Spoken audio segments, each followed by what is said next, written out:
Welcome to the Movie Pick, where my dad and his co-host do a deep dive on their favorite movies and all the things they love about them. Hope you enjoy this week's Movie Pick, recorded in Jet Studios, and give us a rating, but only if it's a good one.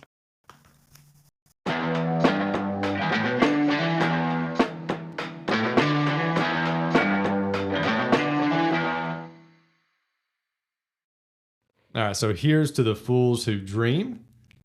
And today we are covering the 2016 movie on its 10th anniversary, La La Land. Or do you think we should do Moonlight instead? It's a good one. All right, so welcome into the Movie Pick. We've got Landon here. This is like your 7th, 8th movie, something like that? Something like that.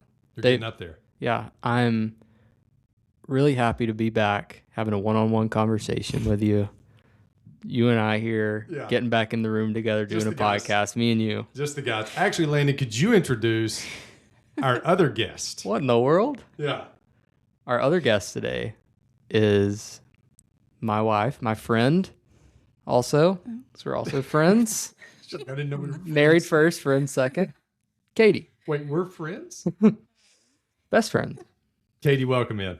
Thank you so much for having me. I'm Big fan. Long-time listener, first-time caller. Yes. I'm happy to be. Yes. So excited. Yes. So Katie is one of those very few people that actually listen to the show and has been a huge encouragement. Like, seriously, I'm telling you that now. Wouldn't tell you that before.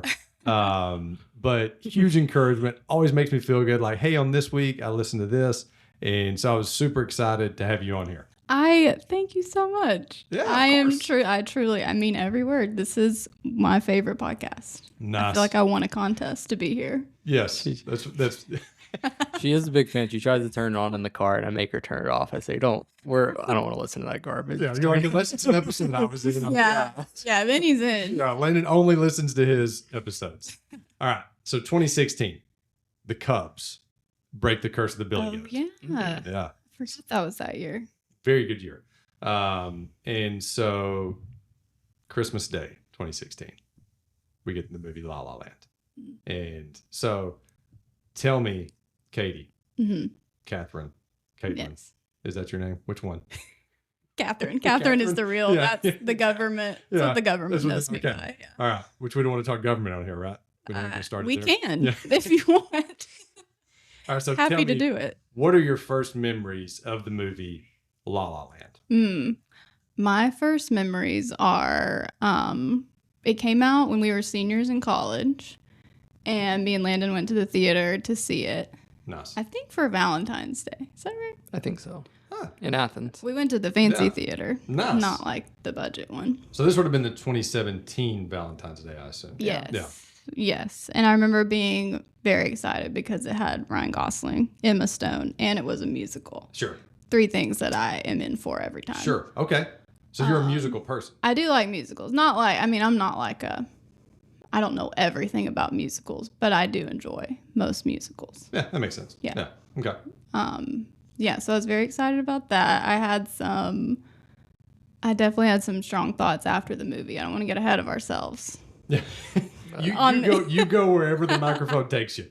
Like whatever you feel, you roll with it. If we go out of order, there is no order. Okay. But yeah, so that was your first memory of it. You saw it in theaters. Yes. With this guy here. Yes.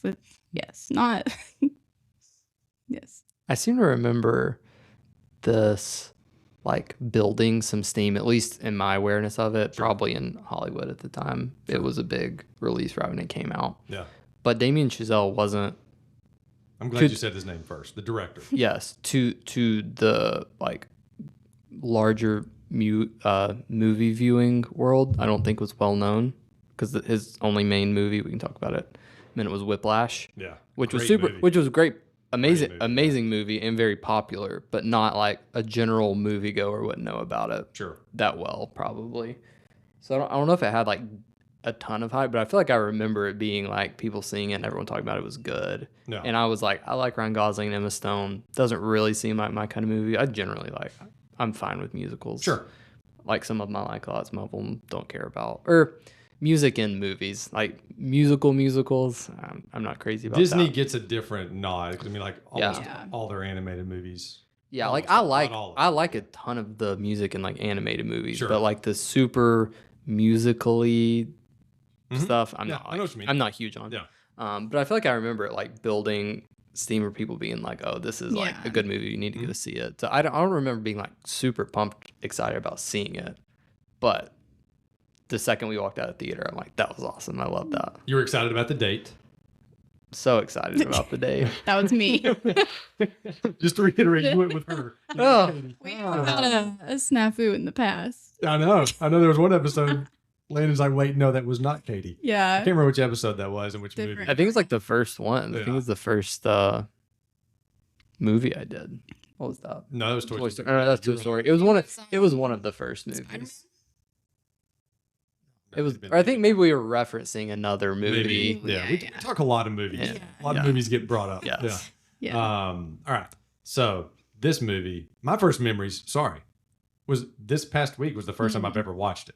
So this is a first for me on here as far as not going with a movie that I had seen before. So I watched it twice this week. Liked it a lot. But you never know. Yeah. So one reason I watched the first 20 minutes before I gave you the green light on La La Land. You know, I wanted to make sure okay, I may not like the rest of this, but I want to at least make sure it's something that I'll enjoy because probably, unlike you're a musical person. Yeah. But probably like you, Landon, that I am 50-50 on that. Like for every one that comes out that I like, there's another one that I either don't watch or I don't care about. Like wasn't Barbie a musical? Or did it just I always have get confused because I feel like Yeah. there are some things like that are musicals where it's like everything in it, like they'll just randomly stop and every person involved in the scene will do like a crazy Sure. musical where it's like almost like from a Broadway play. But then there's like stuff like Barbie, I wouldn't call a musical. It's like there are several Yeah. songs in it. Yeah. I don't really know what I I'm. don't think I ever saw. I know I never ever saw, but I don't know if it was a Okay. musical or not. Yeah, like they sing in it, but it's not like what know, you I would feel like it's think not of as like a classified classic Yeah. musical. Okay. I don't. Not like The Greatest Showman, which I love. Yes, like that. Oh, I love I would The say Greatest that is a classic where it's like they stop and they are Yeah. all doing this dance, and it's like part of the plot, but it's like Kind of like not in reality. Whereas I feel Yeah. like Barbie never breaks that. I mean, Okay. they're in a Barbie Okay. world, Yeah, like- so it's hard to be like, Yeah. Yeah, like we I- need to I see would- Barbie at some point. I mean, the cast alone is worth. it's good. Yeah. The- Another Gosling. yeah, there will be things in it you're not crazy about. Like there was with me too, but Okay.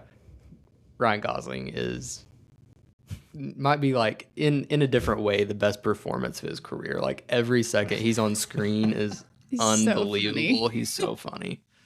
All right. So let's talk a little Damien Chazelle. And then we're gonna get to some stats. Okay. All right. So Damien Chazelle, like you said, also did Whiplash. He did La La Land. He did First Man. Have you seen that one? I have. I have not seen that one. That is on my list now. Like this week actually when we went to Houston, it became part of my list. Like I was like, Oh, yeah. okay, I need to watch this movie. Just because of going to the Space Center and everything, I was like, okay, let me find some cool space movies. Yeah. Yeah. But, so it became part of my list, but now it's like high up on the list where I want to watch it soon because I loved Whiplash, loved La La Land. He's great. Gosling is amazing in it, I think. Yeah. From what I just saw it once, not that long after it came out. I think out of those three, like the first three, it's by far it's not as good as the other two Okay. because it's more about like Neil Armstrong than it is Then a the Gosling actual performance. going to the moon. I mean, Okay. he's Neil Armstrong, so it's about Yeah. his performance playing the character and I mean the real person Sure. more than it is about the United States going to the moon, if I remember correctly. Like Yeah. all the things going on in his personal life and doing it. But I remember Gosling being like unbelievable in it, and the Damien Chazelle just has good like how he shoots movies and music in it, even though it's not like singing in that Yeah. one. It's like the score Yeah. just kind of hits well. But I think Whiplash and this are way better. I didn't look at it. He probably has some kind of music background, I would guess. I think so. What the guy who Justin Hurwitz, who was did the score, I believe, for this and like wrote a lot of the songs. I think they were like friends from college. He went to like Harvard, and I think they are like. So I think Chazelle maybe also has music Yeah. background. I'm not sure. Well, and they were both pretty sticklers on the ending of this movie. Like they were trying to, there was talk of trying to talk them out of the ending of the movie, which we won't get to quite yet. Yeah. You gotta. Because that's a whole conversation right there. But all right, so Katie. Oh, I'm sorry. Yeah. Oh, one other Chazelle note. I think he please. was just 30 or 31 when they made this. Well, I noticed in his Oscar acceptance speech that he had to hand back. I noticed, I was like, this guy's really young. Yeah. We'll get to that in a minute. He's like, Yeah. and so Whiplash, he was in his 20s, and he won Best Director though for this. yes, Chazelle did. but the best picture is the Yeah, one. yeah. I noticed, Yeah. because I watched that clip this week. I just had to see it. I was were you watching that live? Yeah. No, I was not watching. No, I never watched the Oscars. I need to start, I guess. I didn't. I told Katie this is like in an era where I was trying to be, or like Movie for guy. the only time in my life, like a big movie guy, being like I tried to watch every movie that got nominated for Best Pictures the one year I did this. So that year, I think it's probably the only year I've sat down and watched most of the Oscars, or at least this. I was watching it live when that happened, which Well, I was remember us crazy. having that conversation. You were like, Yeah. Dave, I'm trying to get into like films. Like, Yeah. I'm a I was film guy. that was a great year because there were so many. There were a bunch of really. I actually didn't see Moonlight, Yeah. even though it won. Yeah. There were a bunch of really good movies that year. Yeah. What was the water one? That was the one where like the Oscars confused me. Shape of Water. Yes. That was after. Yeah, Yeah. I didn't watch that either, but I Yeah. know the. That's when I started giving up on the Oscars too. Yeah. But anyway, before we digress, Sorry. no, that'd be me. Yeah. Me digressing. So I think whatever order you want to do it in, Okay. Katie, you've got some stats for us on either 2016 or the movie or whatever. Have at. Okay. Well, I have the box office top 5. Here we go. This is the worldwide box office, Okay. which all are Disney movies. Really? Yeah. I had to look that up. I was pretty sure they all were, but Yes. I could see that. I bet there's some Marvel movies in there, isn't there? yes. Well, there's all of the big. There's a Marvel. There's a Star Wars. Okay. A Pixar. Like it was just all to be Disney. there. It's all big like IP Yeah. movies. Oh, Like we even if talked it's about- not Marvel. Yeah. I've got some other. I'll look some up too after she does it. Of other ones. Yeah.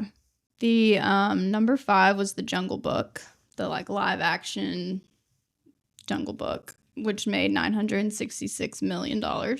So it's number 5? Yeah. At 960 million? It's a big year. That's a good movie, too. Mhm. Favreau It directed. is good. Yeah, Yeah. it is. Yeah, we were talking about how how much this made, and Katie's like, "Is that a lot of money?" And I was like, "Yes, that's a ton of money." I'm like, "That would have been one of the highest now because movies now generally don't make Right. have not been making near as much Right. money. I don't know if it's because they're not as good or People- whatever else, Well, but- I mean, theaters cost too much money and all that yeah, stuff. but 966 million would be a lot. That's a lot. Yeah, it's a ton. For number Yeah.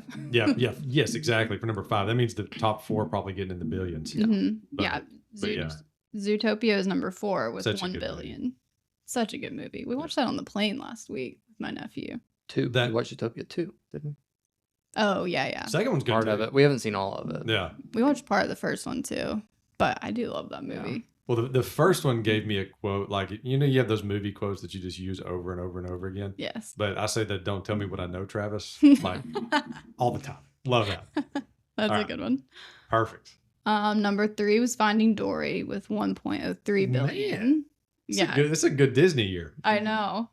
Number 2 was Rogue One, the Star Wars. One of my story. favorite Star Wars. Yeah. Yeah. They made 1.05 billion. Nice. And number 1. Civil War? Yes. Was Let's it? see if you had to guess. Nice. Captain America Civil War, 1.1 billion. Avengers 2.5. That's the one that like everybody's Yes. in. Yeah. It was like a cheat code. That's the Like the Thor, Spider-Man Thor and Hulk are the only debut, ones. right? Or no? Yeah. Okay. Yeah. Tom Holland. That the Spider-Man debut. Yes. Which I love. Yes, it was. Yeah. No, that's a great movie year. Hmm. Especially Dude. for like popcorn movies. Yeah, Yeah. I think I went to see like 3 of these in theater. Which I think I only saw one. I think I only saw Civil War. No, I saw Dory. I don't think I saw Zootopia or Jungle Cruise. No, I saw Rogue One. Wow, that was entertaining. so you've seen all of them. I saw 4 of those 5 in the theater that year. I bet. I really lost that one.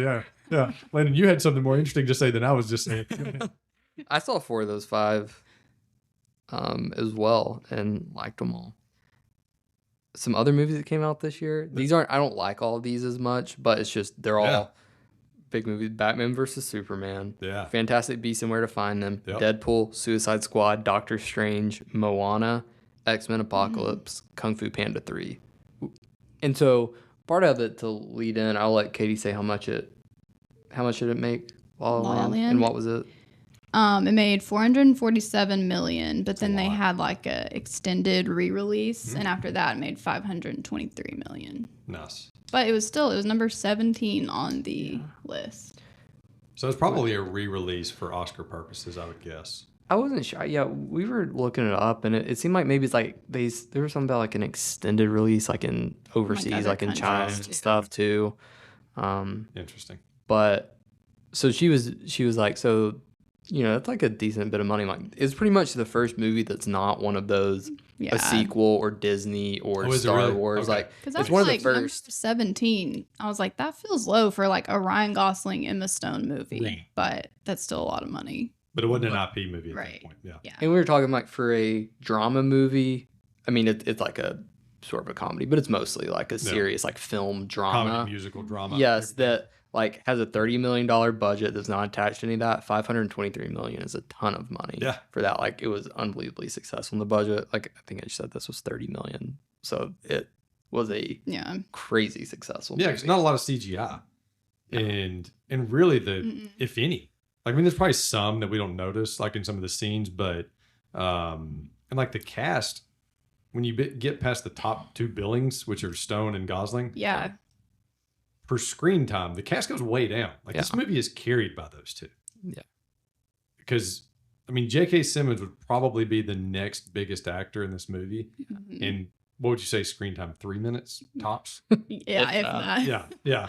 And Rosamund Pike would probably be the next one. Mm-hmm. And she's, again, like, she has the main first scene with him, which I love. Yeah. Like, when he walks into the apartment. Did I say the name wrong? Yeah, no, it's DeWitt. Rosemary. Oh, I got it. Yeah. Just for all the haters out there who are gonna send you some nasty emails after this. I'm just I had it listed later. That's why I can't go off script. I have it listed out later. But yeah, because which one was Rosamund Pike? She was Gone Girl. Gone Girl. That's right. Man, she's a good actress. Yeah. All right. So I think y'all both are what you would call Goss heads. Is that right? Goss. TM, coined by Landon. Yes. Goss head. Yeah. So why don't y'all tell me a little bit about our guy, Mickey Mouse superstar, Ryan Gosling? He's Canadian. I didn't know that. Yes. I'm learning stuff off the first statement. Yeah, he's Canadian. I think he is the man. Like, I can tell this is like, have you listened to the Top Gun episode yet with Barry? Don't crush me. You haven't listened. It's okay. I've listened to part of it. I heard a second of it. I heard the intro. You heard me listening in the other room. Yeah. But so we figured out on that episode, Barry has a man crush on Val Kilmer. Oh, yeah. He got exposed. Yeah. I mean, he comes, like, very next movie, Barry's like, hey, let's do Ghost in the Darkness. What about Tombstone? I'm like, okay, we can do other movies besides Val Kilmer movies. The Island of Dr. Moreau. Yeah. Oh, what a terrible. But then, so I'm kind of figuring out, I may get the same treatment here with Gosling. Yeah, I mean, anyone in the world can recognize he's a handsome guy. Yeah. Obviously. I mean, we'll just get that out of the way. It's the most important thing. It's all you need. The fact that he can act doesn't matter. Yeah, we'll get that out of the way to start. But looking at, I'm sure we'll talk more, like, he started his career after he was in like Mickey Mouse Clubhouse when he was like 13, and then he did Young Hercules, and then he was in Remember the Titans, which were all like I think pretty like lighthearted kind of roles, and then he was like drama, like playing some wild characters. We watched a few today. Like, he was in very little comedy and then like The Notebook was like his big breakout, which was like more serious, and then until Crazy Stupid Love in 2011, like that was his first real like where he's showing comedy. So he did like drama, like got nominated for an Oscar, and then he started doing more like rom-coms or like bigger movies, and I think he's hilarious. Like, every time he's in any comedy, I think like he has one of the highest hit rates of anyone. And then he'll do like First Man. There's no humor in that, or Blade Runner 2049. If you've seen that, I haven't seen. Or that. I actually figured out this week that I really need to do some Gosling studying. Yeah. Like I really did. I figured that out about myself this week. Yeah. what I realized is I didn't see that the early stretch where he was doing the more dramas, but starting at Crazy Stupid Love, I counted up today. I've seen 12 of the 16 movies he's done since then. So I've seen most of them. But he'll go to like super serious movies where it's just pure drama, and then he'll be in like a goofy comedy. I think he's unbelievable at both of those. Yeah. Like I always think I think he is so funny. Like everything he does. I feel like Crazy Stupid Love was probably the first, other than The Notebook, like where I was like, I think this guy's hilarious. But I hadn't seen, like, we watched Drive and Half Nelson.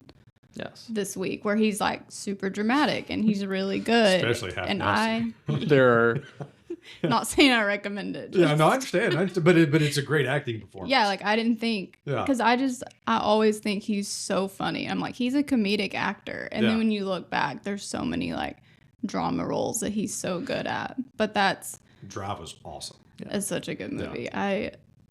He was so good. He doesn't have a name in that movie. It's just the driver. I didn't realize that. He does. Fun fact. Cool Well, Jack.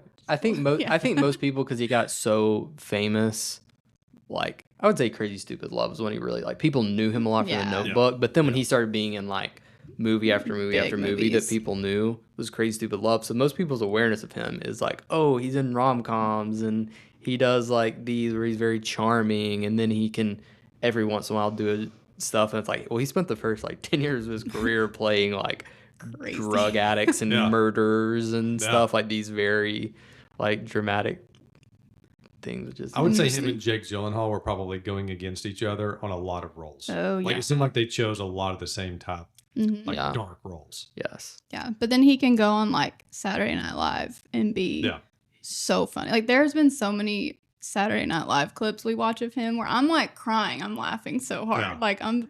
Have you seen any of I those? haven't. Oh, No. he's got some like some classic. Wait, see, I know he's got the Beavis and Butthead stuff. Yes. It's fantastic. And then he has there's an alien abduction one that's very funny. He's not really the main person. He's a big, he laughs a lot during all of them. Gotta love the Jimmy Fallon movie. Yes. Yes. Which he's great in. Like him laughing is what makes me laugh. Yeah. The Cyclops one, I don't. You need. No. It's a recent one. It's I need to see these. and It cracks me up. he has there's a one. It's one of like the digital shorts, they record before. Yeah. That's called Papyrus, and it's about he is trying to hunt down, and he freaks out about the guy who designed the logo for Avatar using the font Papyrus, and it's like driving him actually crazy. Like he has to give Microsoft Word. like he has to pick a he has to like go see a psychologist about it 'cause it's like ruining his life that he can't get over that they just use Papyrus. But he's got a lot of like hilarious SNL stuff. Yeah. Am I forgetting? Not to go through every one of Yeah, them. no. Yeah. Yeah. But he's That's what great. we got He's here great. to learn. He's great at that, and he seems like people. Their job is to be actors, even when they're promoting movies, and to act like they're best friends with their co-stars and stuff. Things leak out though when guys are a jerk or when a girl's a jerk. Yes. Like things leak out. But he seems to have get along unbelievably well with every person he's ever been in a movie No.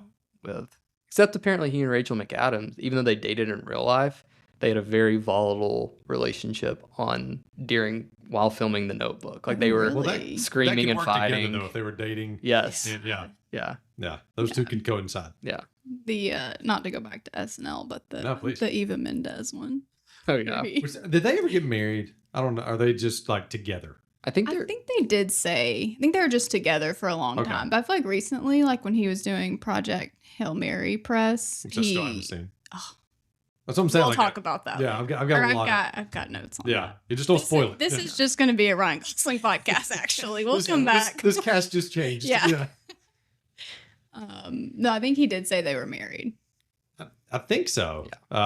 Which I think she gave him one of the great lines from this movie, which we'll get to that later. I think it's I've got a note on that. Do you same note? Did we come across the same? Well, it's not the same note. Maybe I got an award Okay. about that line. Okay. You know which line I'm talking about. Yes. Okay, I like it. All right. So Emma Stone. Where do we land on Emma Stone? I love Emma Stone. Yeah. So like in the same category as Gosling, is she a tier below, or like how do we feel? She's a tier below for me, Okay. but I mean that just shows how much I love Ryan Right. Gosling. Right. It's not a knock at her. Yeah, I think the first thing I saw her in was Easy A. Yeah, that makes sense. Hilarious movie. So funny. Like I guess that was when I was in high school, Yeah. and me and one of my friends thought like we still to this day quote that movie. Yeah. Stanley Tucci was like solid gold in that movie. Such a good Stanley Tucci. The Tooch is good in everything. He really is. Like he was even in a Transformers movie that was awful. Yeah. But every time that he was in the movie, I was like, well, this movie's watchable right now. Just because he was so good in it. Even in that. Yeah, he's good in everything. Yeah. Yeah, but sorry. So no. So I guess that was the first time I saw her, and I thought that movie was hilarious. I thought she was funny. Yeah. I love her in Crazy Stupid Love. Yes. Am I forgetting? I feel like those are my two. She's got so many. I mean, introductions so to I have some listed out here. Obviously started like her big thing that we saw her in was Superbad first. Yeah. Like that's the first thing you kind of see her in. She's like 17 or 18. Yeah. Wasn't she? Yeah. And she was really young. Yeah. And then just like these next 10 years after that movie were insane. I just have them kind of listed out. So The Rocker with Rainn Wilson. Am I saying? Yeah, just making sure. I get names mixed up sometimes. House Bunny with Anna Faris. Like she was really funny in it. Zombieland, Easy A, Crazy Stupid Love. Have y'all heard of that movie? The Help, which was like the first one that I thought showed like, wow, she is hilarious, but also a phenomenal actor. Like she is fantastic. And then she was in Spider-Man. Yeah, had both of those. Gangster Squad, another one with Gosling. And then good voice acting in The Croods. I like The Croods. Oh, it's good. Yeah. That Nick Cage too. Yes. Yes. We could have a whole Nick Cage conversation. But Birdman and then La La Land. So you could see like the progression of her becoming like the funny actress into the like I can do both actress. Cruella was awesome. Love her in that movie. Oh yeah, she is good in that. Yeah. Yeah. Well, which is the way I think that most Disney movies should be. Like it actually annoys me, this Moana remake. Yeah. I wish it was more of like a Maui's origin story.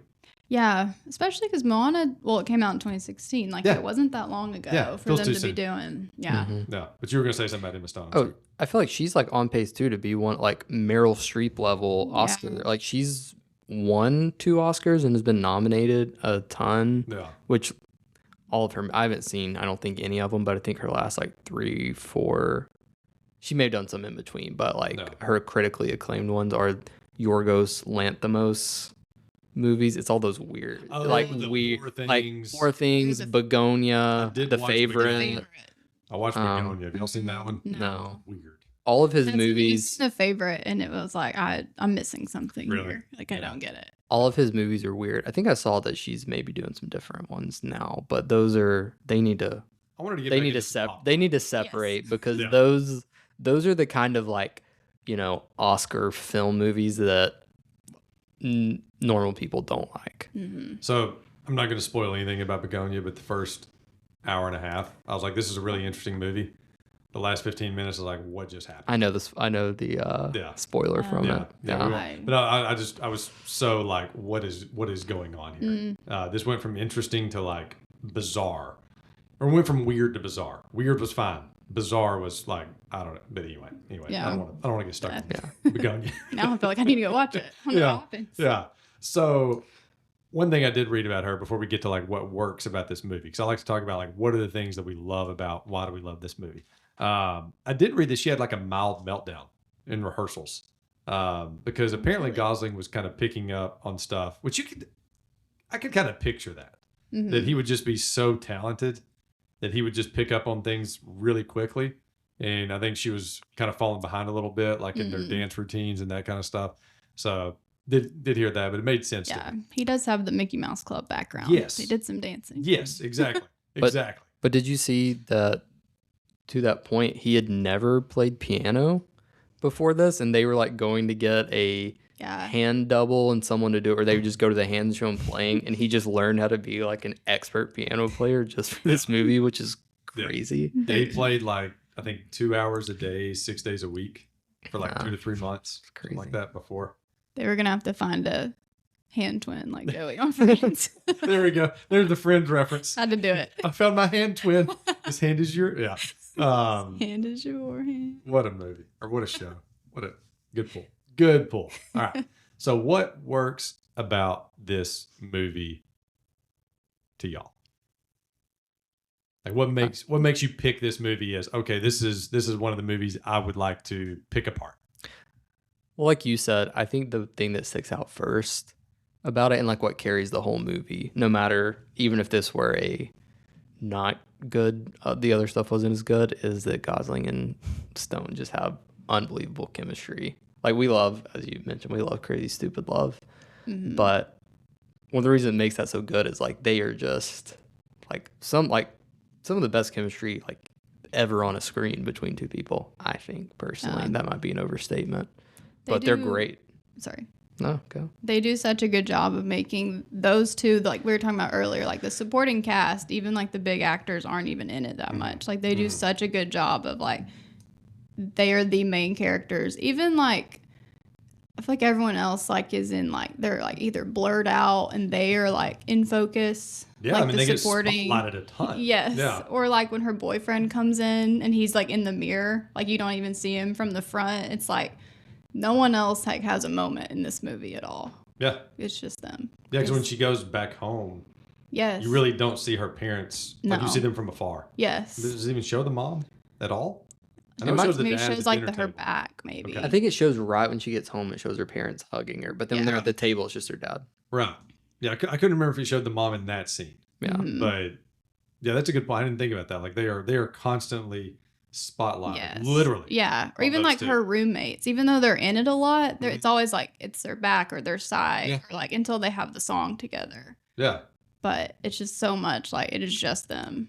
good call. Yeah, Thank you. yeah, yes. I mean, it's definitely like a peanut butter and jelly thing. Like Mhm. they are phenomenal together. Mm-hmm. What are some other things that y'all would say? Like, man, this movie.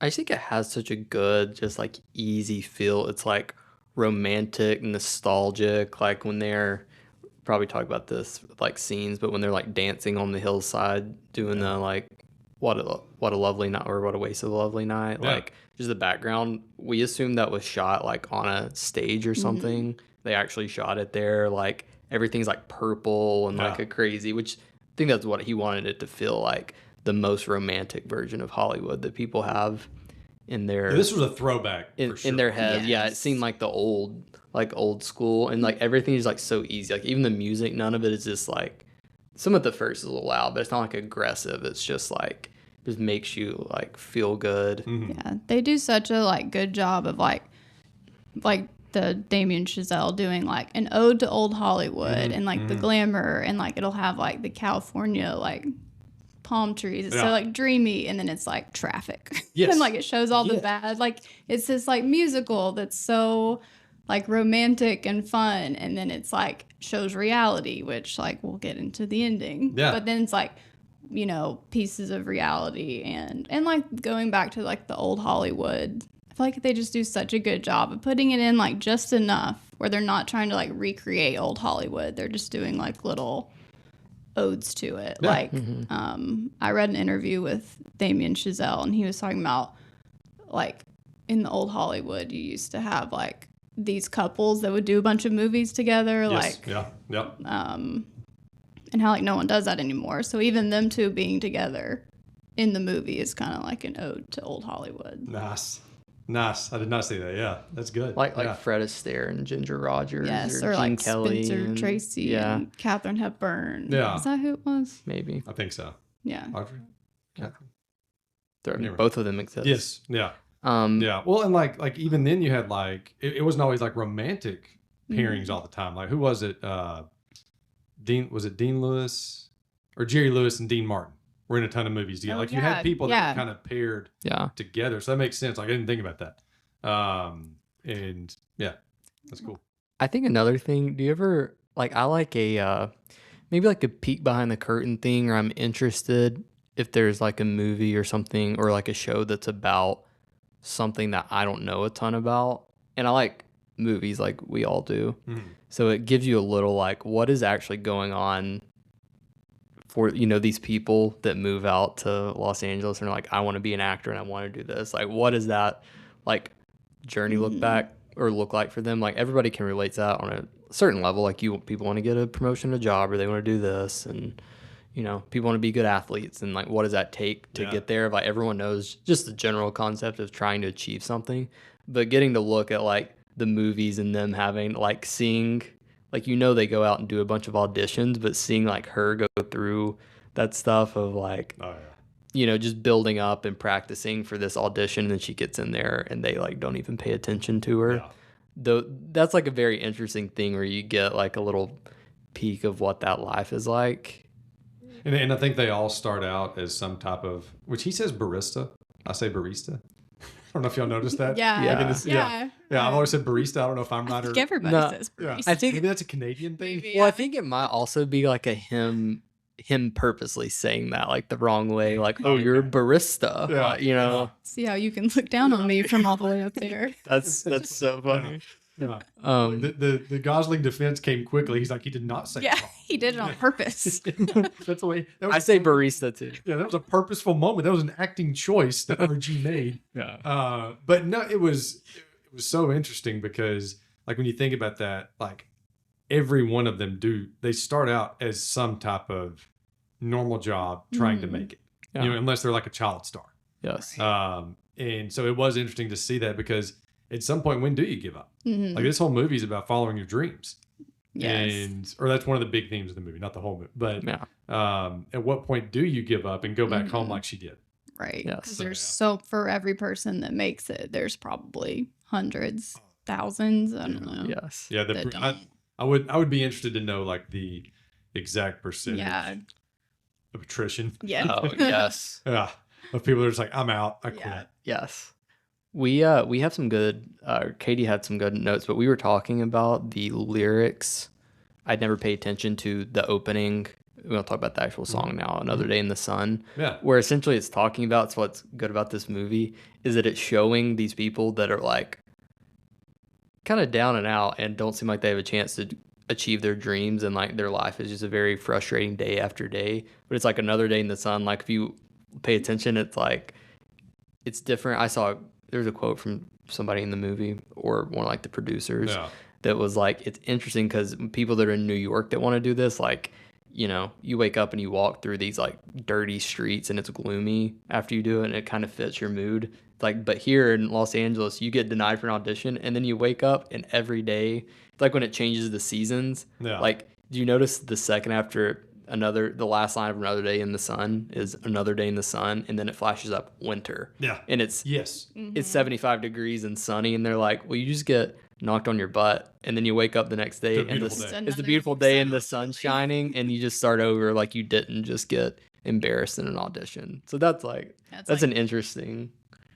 And the sarcasm in that song is thick. And you don't pick up on it at first. Yes. Yeah. Like, because it seems so happy. And how it's like it's basically like telling you what's going to happen in the movie. Right. It's like when you're down, when they let you down, like you just, when you're out. Yeah. Yeah. And I liked like the little touch of their cars.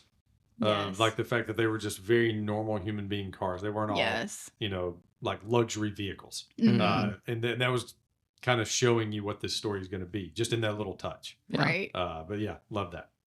It was talking about circling back a little bit to the Stone Gosling chemistry. Did you see who it almost was? I'm sure y'all probably came across this. The girl. Oh, yes. Well, the girl was almost another Emma. Yes. Almost Watson. Yeah. And then it was almost Miles Teller. Yes. Which I liked both of them. Both phenomenal. But I think we ended up all the way around better. These were the right choices by all far. The way around. Like Emma Watson was great as Beauty in Beauty and the Beast, which Gosling was actually like in talks for playing the Beast, and chose this instead because he probably, at that point, like y'all like Gosling, everybody like he could have had the part. Yeah, it was one of those, if I want the part, it's my part. Yeah, over Dan Stevens. Exactly. No offense to Dan. Yeah. Who left Downton Abbey for that? Did he really? Yes. It's tragic. He has a bad story where Downton Abbey was so popular, and he was probably the biggest person in it. Didn't know this. Yeah. Okay. And he was like, you're about to, we need to put a spoiler alert. Are you about to say something? no, I'm just gonna say he left the show because he was like, I'm gonna be a movie star. I'm on to bigger and better things, and it just, I mean, he's like been a main character too. Yeah. He's been in plenty of stuff, but I don't think his movie star career took off like he wanted it to. He's not the Gosling that he wanted to be. Correct. Because that's probably what he. But hey, you gotta shoot your shot. Who doesn't want to be? Dreamers dream. Yeah. Exactly. This movie tells us the fools who dream. So this movie to me is like, one thing that works about it is it's a big swing. Like when a movie like this comes out, it is either a movie that people love or it gets forgotten about and they quit on it. Like they're just like, you know what, that didn't work for me. Because like if you were to tell me just, because I'm not an audio learner. Is that the right way to say it? Probably. But I'm a visual learner. I have to see something. Like you can't tell me this is the story of this. I have to see the pictures of it. Yeah. And so like when they're talking about that, if you told me, hey, we're going to have this movie that's going to be Ryan Gosling, Emma Stone. Well, there you have me like, okay, that's probably going to be good. But if you tell me they're going to be dancing like they're in the 50s, singing in the rain type movie, I'm like, I don't know. Yeah. But then when you see it, it's like, okay, this works. And they mix in so much of the like humor that both of them have. Like they really, to me, use like both halves of each of them because the first hour is really fun and the second hour is not, or at least the last 45 or 50 minutes is not that much fun. Yeah, that is so true. Yeah. And so like you see like the funny parts of both of them. And the first, like I'm not gonna say it's my favorite scene, but one of my favorite scenes is the pool scene when he's in the 80s. Yeah. Amazing. Yes. And both of them are so good in this scene. Yes. Requesting Iran from a serious musician is just too far. Yes. And then the fact that he's calling himself a serious musician. Yes. Like He's wearing that outfit. Yes, like the whole thing. And then her lip syncing to Iran is like going back to her Easy A type of comedic. Yes. Yeah, she's using that part of her like skills. It's like they both, broke out all the tools. You talk about 5-tool players. Yes. They both broke out all the tools for this movie. Yeah, I mean, like it completely shifts. I think I read something. It was like the second half of the movie is not a musical anymore. Like music stops. Yeah, you have three like the big classic musical things to start the movie where it's like on the highway and then they're at the pool, the first pool scene where she goes to the party where he's not there. Yeah. And like people are jumping in the pool and all that. Like those are like musical scenes. And then by the end of it, like there's a little bit of singing, but most of it is within like he's playing the piano in character. It's not like they stop or John Legend singing. And it's just like they just don't do it anymore and it just stops and they're not happy. And doesn't it stop after they do the duet? Yes, I think so. I think that's the musical moment, like the last actual musical moment. And the rest of it is music that fits like what you're saying. Because that's when things started. I read in that interview with Damien Chazelle, he was like, when things start going south, they stop hearing the music that makes them break out into song and dance. Which was a crazy, awesome directing choice. Yeah. And story writing, because I didn't even notice until I read that. Yeah. That's what we actually watched this movie a few months ago because I always want to we circle back to it every once in a while. We circle back on some Gosling. And we even talked about, we were like, it's so weird that like in the second half of the movie, it's just like they don't sing anymore. Yeah. And we never made the connection until we were really like watching this for the podcast, being like, oh, that's why they stopped singing. The pod makes they're not hearing the music. Yeah. I've recommended to people, like I've recommended people watching this before. One of my friends who would not like musicals, he's a music guy, but not like classic musicals. Like he likes jazz, and I told him to watch it. But it's one of those you have to tell people, like if you don't like musicals, like it is not the typical musical. Keep watching. Like it is a good movie, and like he likes jazz, and for a lot of people, like you watch this and you're like, maybe I like jazz, and then you try to actually listen to it, you're like, no, jazz feels horrible. But like the way he explains it and like talks about it is it's not like like we're gonna make a musical where people are gonna make a TikTok dance about it. It's like music too. Wait, are you putting down The Greatest Showman by saying that?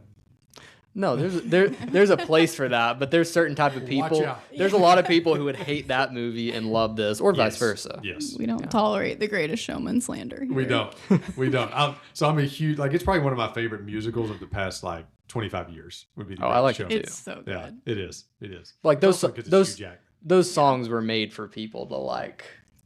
It was going for something very different. Than Yeah. It's such a good setting for a musical. Yes. Yeah. The whole. Yeah, and just watching like the background stuff of like Jackman singing Yeah. with the Yes. Yeah. We digress. Well, this could become a whole different pod really quickly. Yeah. So Yeah. Well, you're also a big Russell Crowe fan in Les Mis too, aren't you? I've never seen Les Mis. I've never watched that one. Yeah, we'll just scoot. We'll just keep People he can't sing. yeah. I would imagine he can't. That would be my guess. Everyone who's ever seen the movie also agrees. That's fine. So the little parts in this movie. So not Rosamund Pike, but Rosemarie DeWitt as his sister. Boy, like their first scene together, I loved it. It's so good. Introduces like where he's at in life, his character, all Yes, that. a phoenix. It's a classic rope-a-dope. Yes, yeah. I mean, yeah, and again, it's just him doing great. J.K. Simmons as Bill, Yes. like loved Yeah. that. Like anything with J.K. Simmons, I'm in for one Mhm. thing, and you could tell that Damien knew how to use him Yeah. because they've done Whiplash, which is what Simmons is kind of known for now. That and playing J. Jonah Jameson. Mhm. But like, it's so good. I heard he was technically the first person cast for this movie because I think they were filming Whiplash, and he's like, "Do you want to do this small part in the other movie?" He's like, "Sure." Well, he'd always been the supporting guy. Yeah. Always. And so he finally got to be, even in Whiplash, he's like the supporting, and Miles Teller's the main character, Yeah. but he is like the co-lead in that movie. Even though Miles Teller's the main character, he's kind of like the main person that everything's revolving around. He's the Does catalyst. that make sense? Yeah. Yeah. Yeah. He's the MacGuffin that's carrying the whole story. Yeah. Like, yeah. Jason Fuchs. So, do y'all remember Carlo? Has one of my favorite parts in the whole movie. He's the guy that she's talking to at the pool. Oh yeah. He's a world builder. Yes. Yeah. Yes. The yes, world yes. builder guy. I think that guy cracked me up for a bunch of reasons. One, I think I've been that guy in certain situations where the girl's like, "Can you find my keys?" Like, while I'm talking about Goldilocks and the three bears, Yes. but it's gonna be seen from the bear's perspective. That's one of those things that you don't have to be involved in Hollywood to know that that's probably a very typical person, because obviously these are movie makers, so they've been in the world of LA where it feels like all these people had a bunch of these experiences where they're like they were probably sitting in a room like, that guy every party you go to that thinks he is the best producer ever and the best thing he has is Goldilocks and the Three Bears reboot. Yeah. Like, I feel like that's probably a guy that those people interact with a lot in Los Angeles. I would say so. I mean, I would say that poor guy was playing the Yes. part of like, okay, I've met this guy 50 times. Yeah. And I bet those stories were like lines taking straight from, like somebody Yes. watched that movie and was like, I said that to Damien. Yes. Yes. Well, too, not to get sidetracked, the Okay. first audition she does. Did you see Yeah. this trivia No. thing where they No. answer the phone call when she's in the middle of crying So painful. and cut it short? Apparently, that is a Ryan Gosling story. And I'm like, could you imagine watching La La Land and sitting at home being like, I was the casting director and I had a chance to cast Ryan Gosling when he was like 20 and I did that. Yeah. Like, that Well, would be, you think about the great misses, like Jim Carrey auditioned for Saturday Night Live. yeah. Oh, wow. He never was on Saturday Night Live. Yeah. Yeah. Like that is a miss and a half. Yeah. Oh, yeah. But you think about those, like who didn't cast Ryan Gosling, who interrupted his, Right. Yeah. like that's crazy. And did they get fired from being a casting director? I mean, Because you got to be able to recognize some talent. I would try to keep that on the down low. Yeah. Then we got John Legend as Keith. Did a great job. Has he been? I didn't even look at his IMDb. Has he been in that many movies? Not that I know I of. don't think Maybe some so. voice stuff, like animated stuff. For some reason, that's in my head. But no, I mean, I thought he did a really good job of this, and was playing the guitar. Even though Yeah. I did read this, Gosling knows how to play the guitar. Yes. Legend obviously is like ridiculous piano player. Yeah. Mhm. But they were doing the opposite. Yeah. This. And then Thomas Everett Scott at the end. Love. So I love That Thing You Do. I don't know if y'all have ever seen that one. I've seen parts of it. Oh, man. So his character, like it fit this so much. Like his character was a huge fan of jazz. And so like it was just kind of nice to have him in it. Any other things that work about it before we get to some competitions? I had a question. Maybe y'all know this. I never picked up on this. Why does Sebastian not like him, John Legend?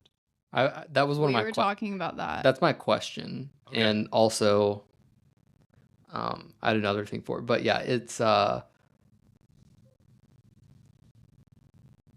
don't. It's they don't explain any of that. We were talking like I wonder if there. I tried to look it up. I wonder if there's a cut scene that had something else of more explanation. Yeah, it's like because something he's is just missing. Like, he's the worst. And the only thing they sit down right the first time he goes and plays with the band, he kind of like John Legend kind of like gives it to him a little bit. He's like, you're the reason jazz is dying because you're stuck in the past and all that. But it's not like super mean. It seems kind of honest and true what he's saying. But he doesn't seem like a bad guy. Like he's nice to him for the most part. Yeah. What's your best? I have a guess of like what if you had to say like one sentence of why does he not like him for what the movie tells us. What would you say? I mean, like I tried to look it up too, and I couldn't find anything. Yeah. Just my first thought, like my initial thought, and it's what Tia thought when we were watching it, was that he was the guy that screwed him over out of the original lounge that he was wanting to open up. Yeah. So that's what Tia thought. She was like, "Well, he's the guy that did this." I was like, I don't think he is. Like, they never said his name. They never say that. And so when I looked, he's not that guy. Like, whoever did him wrong that he was telling his sister, that he got tricked or whatever, it was not him. Yeah. Or it could have been, and we just don't address it again. Yes. Or one thing I read was that maybe he dated his sister and dumped her harshly. Like, that was one thing I read. Or maybe there was some other, I mean, obviously there was something in their background. I think it's as simple as he views him as like a jazz sellout because he cares about jazz so much, and he's like, what you want to do is like what's wrong with jazz, because he clearly, like what the movie shows, he gets mad at like he's serious enough about it where he's like, this is insane that people are doing this. And maybe it's like he said they used to play together and they went to college, so I wonder if they had like they were in a band together and they fell out. He did say that? Right when he meets him, John Legend says we used to play together. Okay. And then Ryan Gosling like corrects him and he tells him it's not like we went to school together. So my guess is like maybe they started a band and John Legend's like, we're gonna play all this crazy stuff, and Ryan Gosling started screaming at him because he tells him he's a pain in the butt. No. That's a good call. That's probably it. I didn't pick up on those lines. But he hates him. Yeah, he did not like him. Instant reaction was not liking him. I know, and you keep thinking like, because Emma Stone or Mia says something about like, you said you didn't even like him. And then like you think you're going to get an explanation. He's just they just keep going. Yeah, they never address it. No. Never address it. But you said you had an award? Is that what you were saying? Well, for that, I just had like a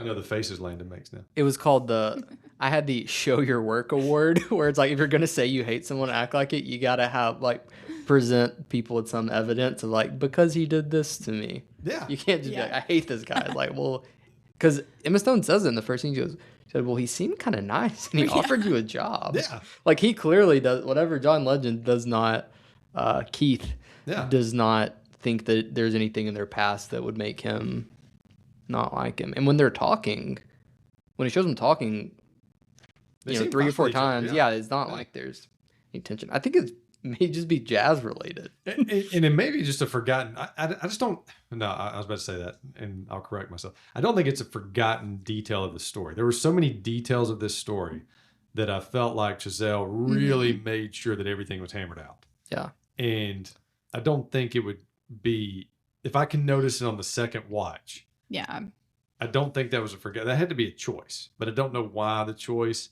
And sometimes you don't go back and answer. It's like watching the show Lost. Like, it's like, what happened at the end? I don't know. Yeah. You just like let it be. Yeah. But yeah, it was a weird choice to me to not fully address it. I would be interested to learn if there was a deleted scene. I did not look that up because I like to, kind of go into this without knowing everything, because then sometimes it's like you spoiled it for yourself. Yeah. I was hoping y'all might know. Yeah.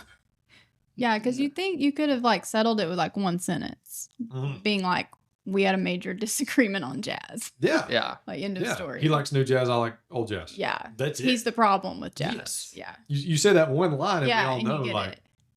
okay. Yeah. I would have liked to have seen a little bit of the in-between. I mean, I like the 5 years later thing that we get. When it says, like, what season does it say? Like summer or winter 5 years later? Yeah. I would like to have seen their breakup. Talking about Keith and Sebastian.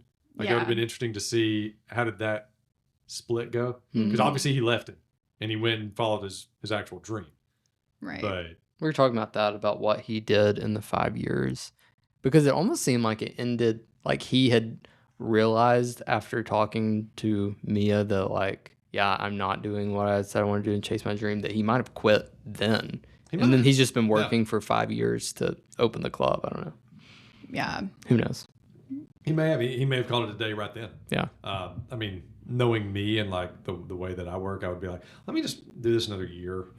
Save up a little bit and then quit. Yeah. Yes. Make sure that the bank money's account not is bad. padded. Yeah. Make sure this bank account's padded. Yeah. But yeah. So we did use VidAngel for this one. Yeah. And if it's a first time listen, which I'm sure Katie will bring in some first time listens for us. We are a big proponent of VidAngel on this show. And so you can use it to like filter out words that you don't like, words you don't want to hear, scenes you don't want to see, anything. It can be super, like my kids have even commented like, why is Super Mario on here? I'm like, it can be as picky as you want to be. Yeah. Or it can, be as little as you want it to be. Like we have certain words that are just set to filter it out right off the bat. But if you go to VidAngel, you use the promo code MoviePick1215, that gets you 30 days free trial. So Landon, before we go to any competitions, was there anything that you wanted to say about why the movie worked, or Katie, either one?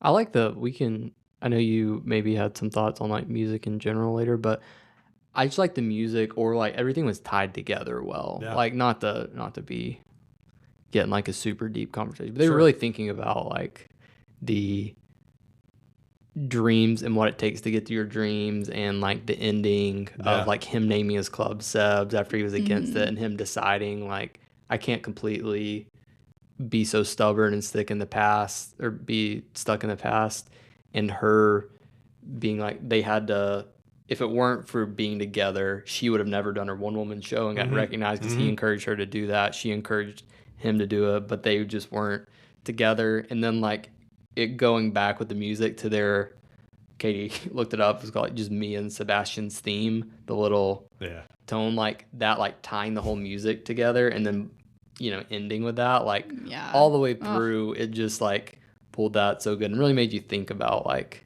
the dreams, like you were saying earlier, like when do you give up? I don't know. It was interesting. Yeah. And the whole like, is this a musical for people who don't like musicals? Like I think that made it work, as if you enjoy or if you don't enjoy musicals, you can still enjoy this movie. I think you either like this story or you don't like the story, and it has nothing to do with the fact that it's a musical. Yes, yeah. Because like for me, I like musicals, but they have to be the right ones. Right. I'm not just like all in on every musical. I've never seen Mamma Mia. I will probably never see Mamma Mia. Yeah. Like it's just I'm not in on every musical. Right. So they have to be like a certain type of movie. I've never seen Les Mis. Probably won't. There's other movies that rank way above it. If I was sick on the couch, I would probably get up to change the channel. Like one of those situations. Yeah. So, but it does work just as a great movie. Yeah. Yeah. All right. So, wanted to talk about, y'all just went to La La Land. Yes. Y'all just went to We did. Los Angeles, Los if you're talking to Jamie Lee Curtis. But so Los Angeles, y'all just went. And so wanted to talk about some movie locations that y'all visited, and like what were some of y'all's favorite things y'all saw while y'all were there? Yeah. Go ahead. Okay. Well, the La La Land movie specific places that we visited. Yeah. We did go to the Griffith Observatory, which is where they have the big, the planetarium scene. Nice. They maybe sneak in at night. They maybe are just in a musical, and none of that was real. We were talking about that last night, about when they go in, is it like are they breaking in? Are they... Okay. Is it just a musical where it's like that's not actually in the story? That's like the musical part. You threw a curveball and I like it. Okay. Yeah. I don't know. I guess I just assumed that they were there. Well, that's what I also thought. Yeah. Yes. Yeah. Well, let me tell you, that place There we go. is crowded. Crowded. I bet. Crazy. So no crowded. musical number for the two of y'all while you were there. Unfortunately, no. No. No floating into the chair. No. It's just a bunch of people. You're accidentally walking, and other people are trying to take a picture with it, or the Hollywood sign behind them, because you can see the Hollywood sign from there. Okay. Yeah. And just people walking in front of your picture, or you in front of someone else's, and like bumping into everybody. And But the actual like observatory was very cool. It's like, you know, they show it's like up on the hill and you can see the city, you can see the Hollywood sign. And then like the was it the pendulum is like in the middle of it, and that's where they filmed the like when they first walk in and they kind of like walk around the big swinging pendulum. Yeah. So we went It's there. cool to see movie like when you watch the movie after going somewhere. Yeah. It's always cool to see. It's like, oh Yeah. I was there. yeah. And the like the Tesla shock thing, they have like a scene of that where it's like that ball with like the electricity coming out of it. We saw that, and but we did not go to the planetarium. Okay. But neither did they. Interesting. They Okay. apparently they were allowed to film in the like they rented out the whole observatory, Yeah. but they didn't for some reason allow them to actually film in the planetarium. So they built a set that like looks identical. Apparently, we didn't go there either. But Okay.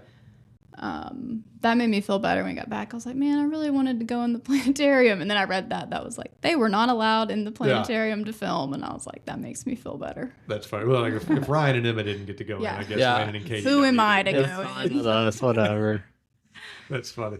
What were some other places that y'all?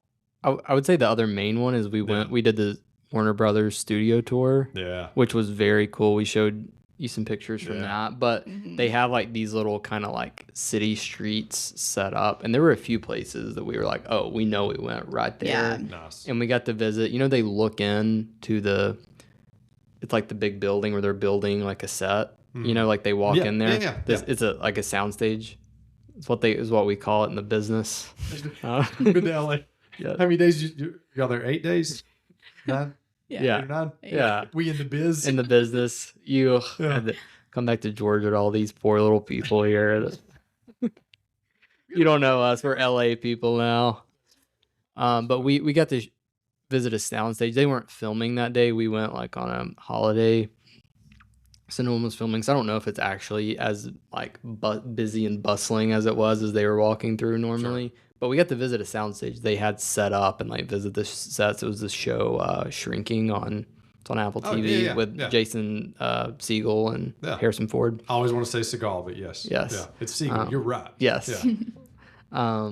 So that was interesting getting to see that. And a fun fact, they were actually, when they looked in, it had the backdrop that was in the final scene, like the dream sequence, the final scene. Yeah. That's what so it's like they were getting to look in on their like dream or like their future. What could have been. Yeah. But the Warner Brothers was interesting, like seeing like, you know, like she works there and like every day is like watching them make movies, like wanting to be a part of that. Mm.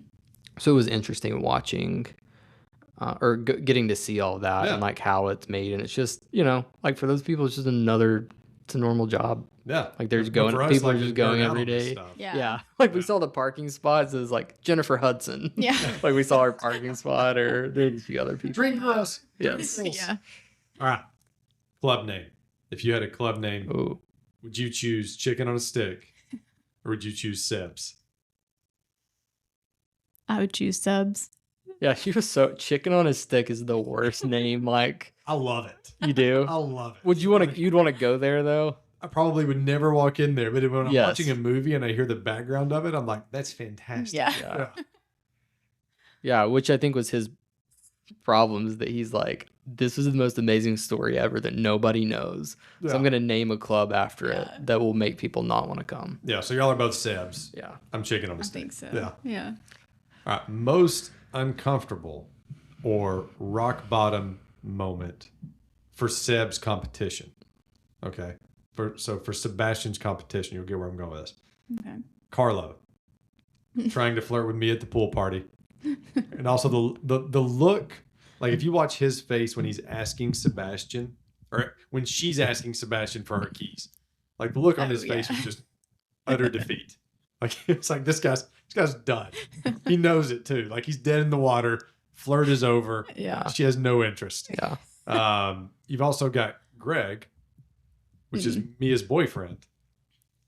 We saw how that worked out for him. Right. Yeah. Like, could you imagine sitting there at dinner with your brother and was it his wife?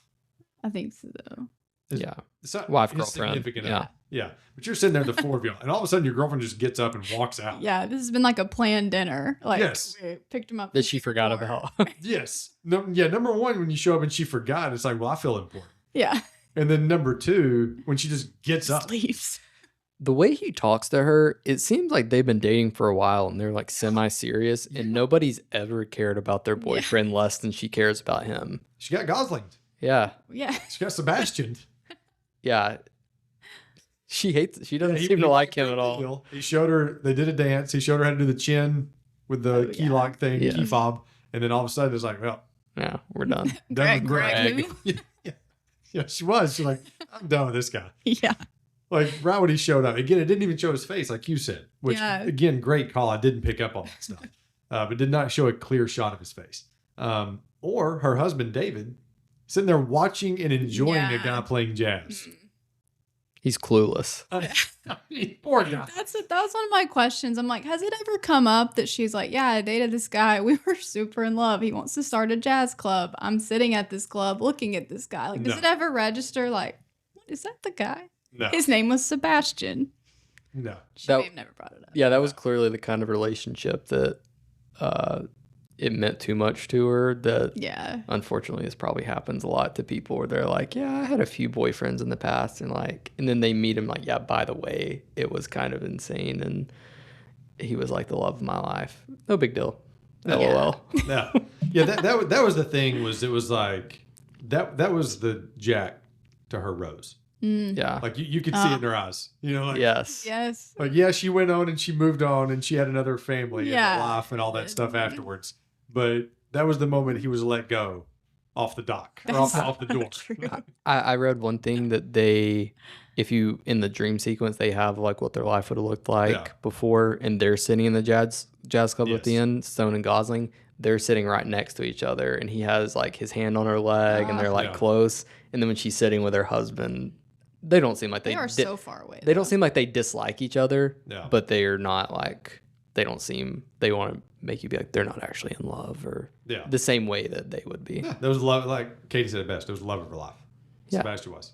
Yeah. Yeah. They just they drifted apart not because of not being in love with each other. It was just because their dreams took them in different directions. Yeah. But which guy there are you like, man, I wouldn't want to be that guy?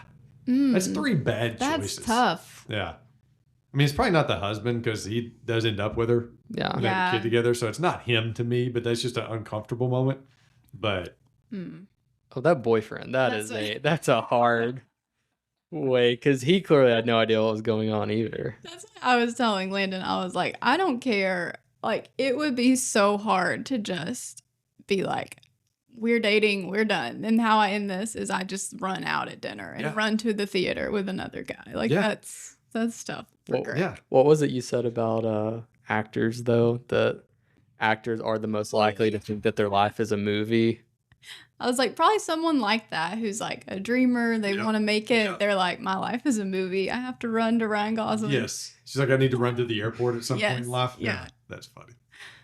But yeah, it was, Greg would be the choice. I would hate to be Carlo too. Yeah. I think because I've been Carlo. You've been that guy. I've been that guy where I can see because I remember I laid a lot of groundwork with this one particular girl in high school. Like a lot of ground. We were talking on the phone like every night. And I thought I was laying ground. And then all of a sudden she's like, hey, do you think so-and-so likes me? Like talking about this other guy. And I was like, I don't know. I need to go. Me? Yeah, I mean, really, like I thought progress was being made. Yeah. And then all of a sudden, rug was just pulled out from under me. And I that was her being like, can you get my keys? Yeah, it really was. It really was. I don't even know if she was saying or knew that she was saying, "Can you get my keys?" Yeah. I think she thought we were just buddies. Yeah. And I thought we were more than buddies. And the next thing I know, she's asking about that guy, and I'm like, yeah, you know what? I gotta go. Yeah. That's It was a tough to minute. come back from. It was. It was. You know when you think about it though, from her boyfriend's, from Greg's perspective, like she's the protagonist of the movie, so you want her to do well. But think about that guy living the rest of his life, and he would justifiably probably hate her. Like he tells his family, like his whole family is like, "You mean that evil woman who led you on forever and immediately left mid-date with you after giving you no warning and started dating another guy that night?" Like that evil person, and they'd be right to say that. Like when you have to see her face all the time. Yes, when you think about him, like they are not fans of her movies. They're like, that's a bad person. No morals. I know if somebody did that to my daughter or my son, I'm out. Yeah. Yeah. I'm like, I'm not seeing their movie. I'm not listening to their albums. I don't care how famous they are. I'm out on that person. I think maybe we need a Greg sequel. I would love to have seen just the 5 minutes after, like, I know.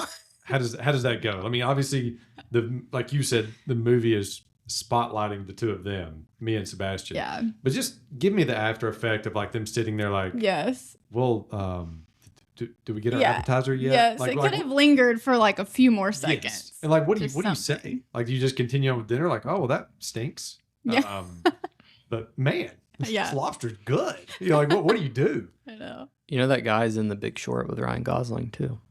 Was he? Yeah, he's one of the people, the two guys that work with Brad Pitt, Yes, the young right. guys. Yeah, You're Finn Whitrock, maybe something like that. I didn't list him out because he got done totally wrong. Yeah. Even worse than our guy, Carla. He got done wronger. Yeah. All right. Favorite song / musical number. This is tough. Oh, this is tough. so hard. Yeah. Probably should have saved this one for last. The Traffic opener, Another Day in the Sun, or Another Day of Sun. Someone in the Crowd, me and her roommates. Like, I think that might be No, go. That might be one of the most underrated songs because I never go back to that one. Like when I'm like, I have these on my musical playlist on Spotify. I don't have that one. I never go back and listen to it. But then when we were watching, I was like, this is such a good song. Well, and it, like, I don't remember if she did any other musicals before that, any other songs before that. Talking about Emma Stone? Yeah. So it's the first one where you get to see her sing. Right, yeah. It's like, oh, I didn't know. Yeah, it's like a big moment. Yeah, it was like a reveal almost. Like, oh, wow, she could sing. Yeah. Let's see. A Lovely Night. Isn't that the name of that one? Mm-hmm. That's me and Sebastian when they're dancing. Mm-hmm. And that's like the poster of the movie. Yeah. That's what the scene is. And then the planetarium, I would just kind of count that as a dance sequence because they don't sing it all during that, do they? No. And then City of Stars, which is the Stone and Gosling duet, when they're sitting at the piano and everything. Wait, you were going to say something. And then me and Sebastian's What If sequence. Like, what if, yeah. Mm-hmm. So, favorite, it's tough. Favorite musical number out of that? I think I think City of Stars and Fools Who Dream were both nominated for like best original song. Oh. And City of Stars won. No. I had Fools Who Dream coming up a little bit. That's why I put it in a totally different. Oh, so good. It's in its own. Go, Katie. Was that your city? No. Oh, sorry. Okay. No.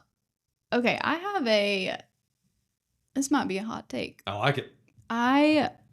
I think my favorite might be Another Day of Sun. Really? Which is crazy because it's the only scene in the whole movie, musical or anything, that does not have Ryan Gosling or Emma Stone. Yeah, it's the longest stretch without them. Yeah, but I just think I have some fun facts on it. Okay. Which I've been very excited to bring to the pod. You're like, I've been waiting. This is my moment to shine. This is my audition. Oh, hang on. Somebody's walking in. I'm like, Dave just took a call. Yeah. Hang on. I got to take a call. No. So, all right. So here we go. Well, I do love the song and like just the whole sequence. Yeah. Like if you include like dance sequence, everything, I think that is why this might be my favorite. It's the most like impressive, I think. Yes. Of, like every part of having to work together. Yes, like how they filmed it, everything. Yeah. But I would like to start with a fun fact. Please. That the choreographer for this movie, do you know who it was? No. Her name is Mandy Moore. Not that Mandy Moore. Okay. Yes, that Mandy Moore in her spare time. Yeah. The one from what was her? A Walk to Remember? A Walk to Remember? Yeah, Mandy Moore? yeah, she Not does that I remember choreography on the do. side. I'm gonna go back to 25 years ago, Mandy Moore. Yeah, not like Tangled or something. Yeah, not This Is Us, not any of Oh, that yeah, stuff. yeah. Yeah, but go ahead. I'm sorry. Yes, a woman named Mandy Moore, Yes. who is not the Mandy Moore. Right.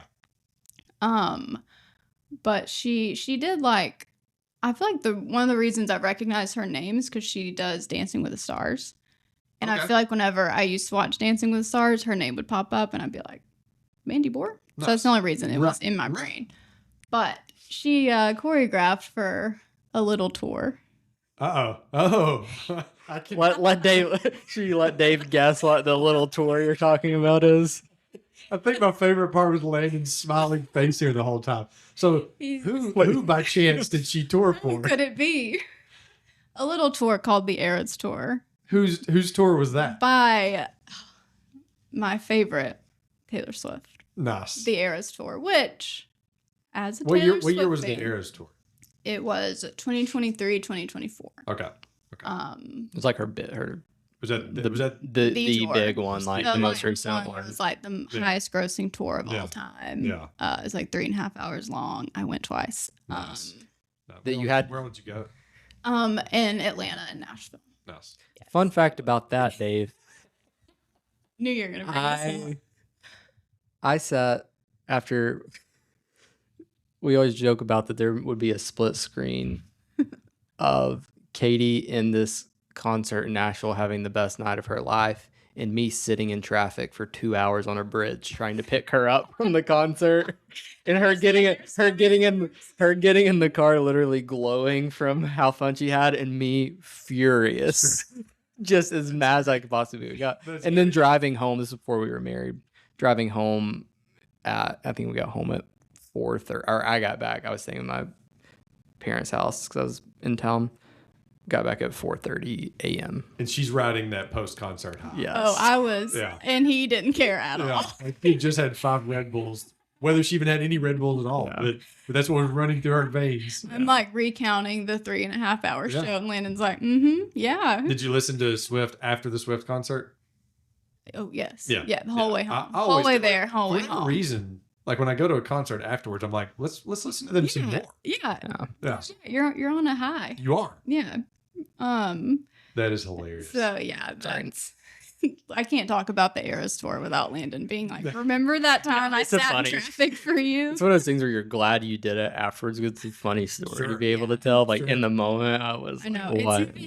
It's even worse too. Sorry, I will turn this into a Taylor Swift You- podcast if somebody doesn't. This is your platform. No. Go ahead. Go ahead. It's sad too did it. because that's true. You found your connection of Mandy Moore, the choreographer, to Taylor Swift. I can always find the Taylor Yeah. Swift Yeah, connection. that's what I'm saying. Like we found the connection. Yeah. It makes it even worse that I've been to a lot of Taylor Swift concerts, Sure. and this one was like You're making a the lot of big people jealous tour. for saying that. I Yeah. know it's a touchy subject. Yeah. But we were gonna go. Me and my sister and my friend were gonna go with I was gonna try to get tickets for our husbands / boyfriends at the time, No. which was 6. It was me and there have been 6 of us, and I, as you may have heard, Yeah. very hard to get tickets. I could only get Yes. 3, Yeah. so it was the guys had to stay home, Well, driving traffic. I and voluntarily. We were just gonna go At because least you she didn't get Greg. she like wanted everybody to wanted me to experience it. So I'm like, yeah, we'll all go. It'll be like Yeah. a fun like couple things. I would like when she couldn't get tickets. I I was like, obviously, you I'm didn't not care that I'm much. not going. I think I told you, like I went through a Swift couple of days. Yes. Because my neighbor's also a huge Mhm. Swift fan. And so I was like, I don't know her well enough, Mhm. you know. And so I need to listen to her. Like I need to give her a listen. Mhm. And my take afterwards was, this isn't made for me, kind of like musicals, Mhm. but I think she's incredible. And Yeah. I'm not just saying that because I'm sitting with someone who would probably get up and walk out if I was like, she's terrible. I would Greg you. Yeah, exactly. Just get up. She's like, Like, no, I'm done see here. y'all. But I was like, wow, this was phenomenal. So I'm glad we were Yeah. able to make the connection to Yes. Swift. Yes. There's- I will get back that's to all. Law. Or no, if you No, want to no, I was saying there is actually a good connection Yeah. with this woman though in yes. another book. I'll bring it back to La La Land. Okay. I will not. Okay. I could. So your favorite song number though? Yes, Another Day of Sun. So Another Day of there is a I think it's called The End of an Era on Disney Plus. Okay. Which is the Taylor Swift Eras Tour behind the scene concert. Highly recommend. Yeah, of course. Yeah. But where Taylor Swift talks about, because Mandy Moore is obviously in the documentary, all the like choreography they did. She talks about how when she was coming up for the idea of the Eras Tour, it was going to be very like theatrical and like not necessarily like a normal concert dancing and stuff. It was going to be like a lot of sets and stuff like that. And she is friends with Emma Stone. Nice. And she was like, my friend Emma Stone worked in, she's obviously in movies and TV. Yeah. And I asked her. Heard of her. Yes. Yeah, there's this little known actress. Yeah. But she was like, who should I like look into? Who should I interview? And she was like, you only need one name, and it's Mandy Moore. Like, she's absolutely who you have to use. And she did. And so she did the Eras Tour. And my last Taylor Swift thing, there is the co-choreographer of the Eras Tour, or like the assistant. She's not. Yeah. Her name, I think it's like Amanda Balin. Yeah. Or something. That might be wrong. She is one of the dancers in La La Land. And after in the Another Day of Sun, she's like the girl in the yellow dress, the blonde headed girl. Oh, she has like the clothes at the very end. Yeah, very end. Yeah, that's her. She retired from dancing and started doing choreography. Good for her. But then she was a dancer on the Eras Tour. So. Nice. I love the connection. Yes. Love the connection. I'm proud of you. Thank you. I'm proud of you. That's good. I can usually find a way to Taylor Swift. Yeah, that is good. So you're Another Day of Sun. So I've a opinion. I actually think like if you're talking song, I like The Fool's Who Dream the best as a song. Yeah. And like it's kind of the climax of the movie. Yes. Like it's such a good like performance. And she's talked about her aunt through the movie. And then like that whole song is like about her aunt. Like that's why she got into movies, which is, if you listen to the lyrics of that, is also sad. Yeah. I think that's like the best song, but I think if you're talking about the scene and the song together, I only left it out because it comes up again later. Yeah. That's the only reason I left it out. Yeah. I like A Lovely Night the best. Yeah. As like a scene and song. Like it's unbelievable. Like it's so beautiful. They're on top of the hill, like the little dance they have together. It's like their first time really like spending time together. And the song is good, like as they're talking. That'd be like my favorite overall scene of it. But I like the song, The Fool's Who Dream. Yeah. The Fool's Who Dream better. Yeah. That would be my choice too. The Lovely Night. I couldn't remember the name of the song. I have them written down, but just their dancing and everything. Like it was cool. Yeah. And like again, it's their chemistry. Like they're making that scene work. When some people, I don't know if it's Emma Watson and Miles Teller if it works the same way. No offense to them. Yeah. Oh, no way. No, I don't think it does. I looked it up where they were filming. I think they had like 50 minutes to an hour for like 2 nights to film that. Yeah. And so they did 5 takes of it total, because they had to film at this exact time where the sun was there and was like shining on it. So they would finish it. They would sprint back up to start again. They had people there with towels to wipe the sweat off to do it. And they would do it again because they had to like immediately finish and start again because they had 50 minutes to do it all. So yeah, and that's one of the things that, the movie was, I think, like an 8 on IMDb. One of the things that makes it so good, though, is like it's authentic.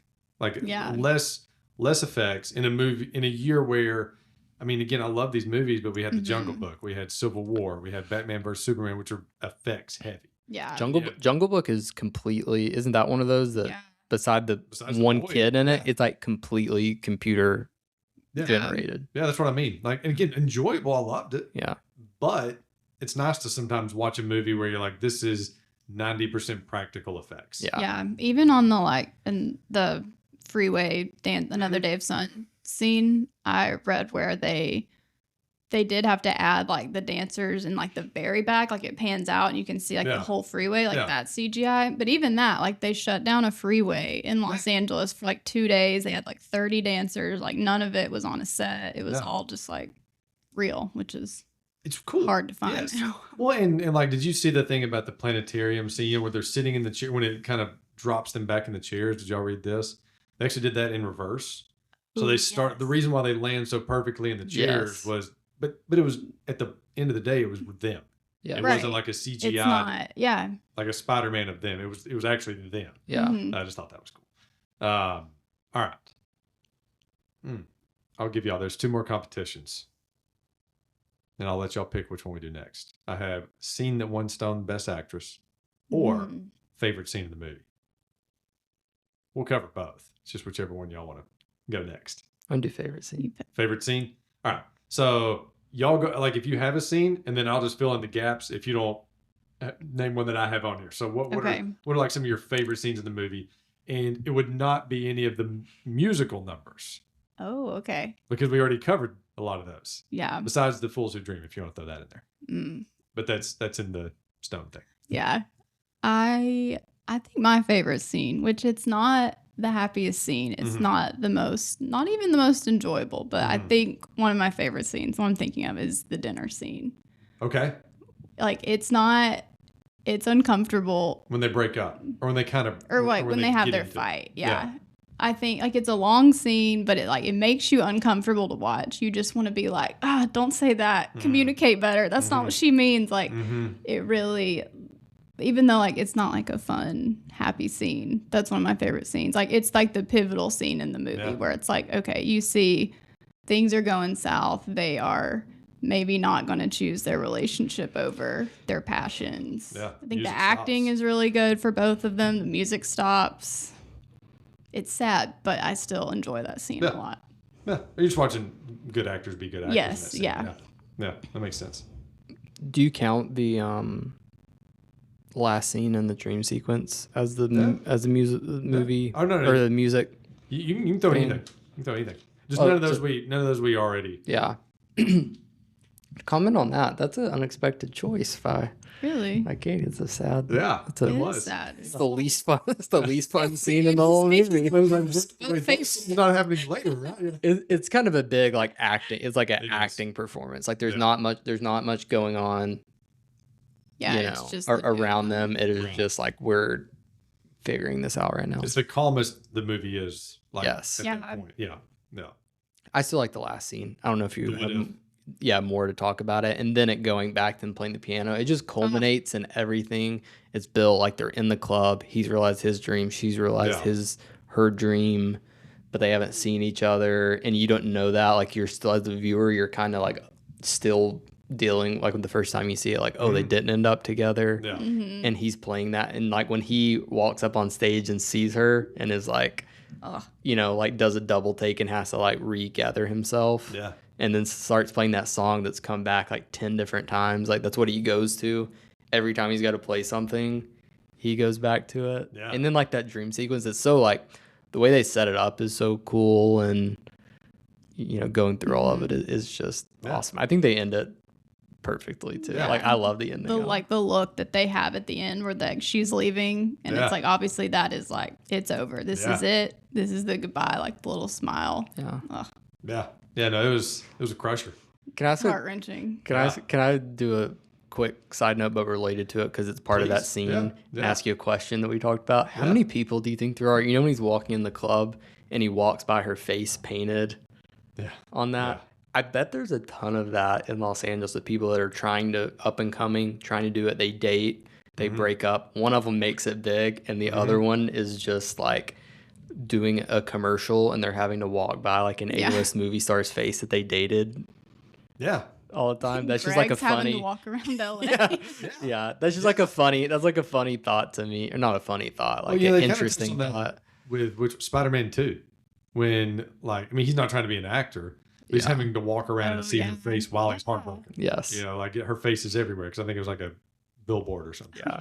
Well, that's like a classic thing you hear about people when they break up, like, I just see everything I see reminds me of them. But what they're talking about is like something around the house. Something random. Yeah, like we sat on the couch and like we had a good time watching this movie on the couch. Right. Instead of like their face is literally staring at me everywhere I go. Like I can't get away from them. Yeah, she'll hate that I tell this story. So me and Tia broke up for a few months and literally walked by each other while she was on a date. It was... Oh my God. It was one of the most gut-wrenching moments of my life because we make eye contact. Like there's this like little lock, and I'm just like, oh, that's actually, because it was one of those things where I too was like, I see her everywhere. Like, Yeah. You're seeing like a pen and you're like crying. You're like, I saw her. She wrote with that pen. It really was like, it was like that. And then I remember like walking by, and we were walking by this bridge where you can't unwalk by. And so I remember I was like, oh yeah. I mean, it's probably just in my head that turn. I was like, oh wait, that actually is her. This stinks. Like, I mean, that moment. Man. We'll move past that. That is was tough. So it's funny now, but in the moment, it was a Carlo moment. Speaking of that, I don't know. Not of that. Yeah. I don't know if we have a hard-hitting question section, but I'll go ahead and lay out a hard-hitting question here that Mia needs the answer for. I'm sorry, I'm getting us sidetracked, but I think this is the time for it. The podcast is what I consider a plane, and it's not really hijacking, but anybody's welcome to fly at any moment. So go ahead. I never want to ride on that plane. 5 years goes by. Yeah.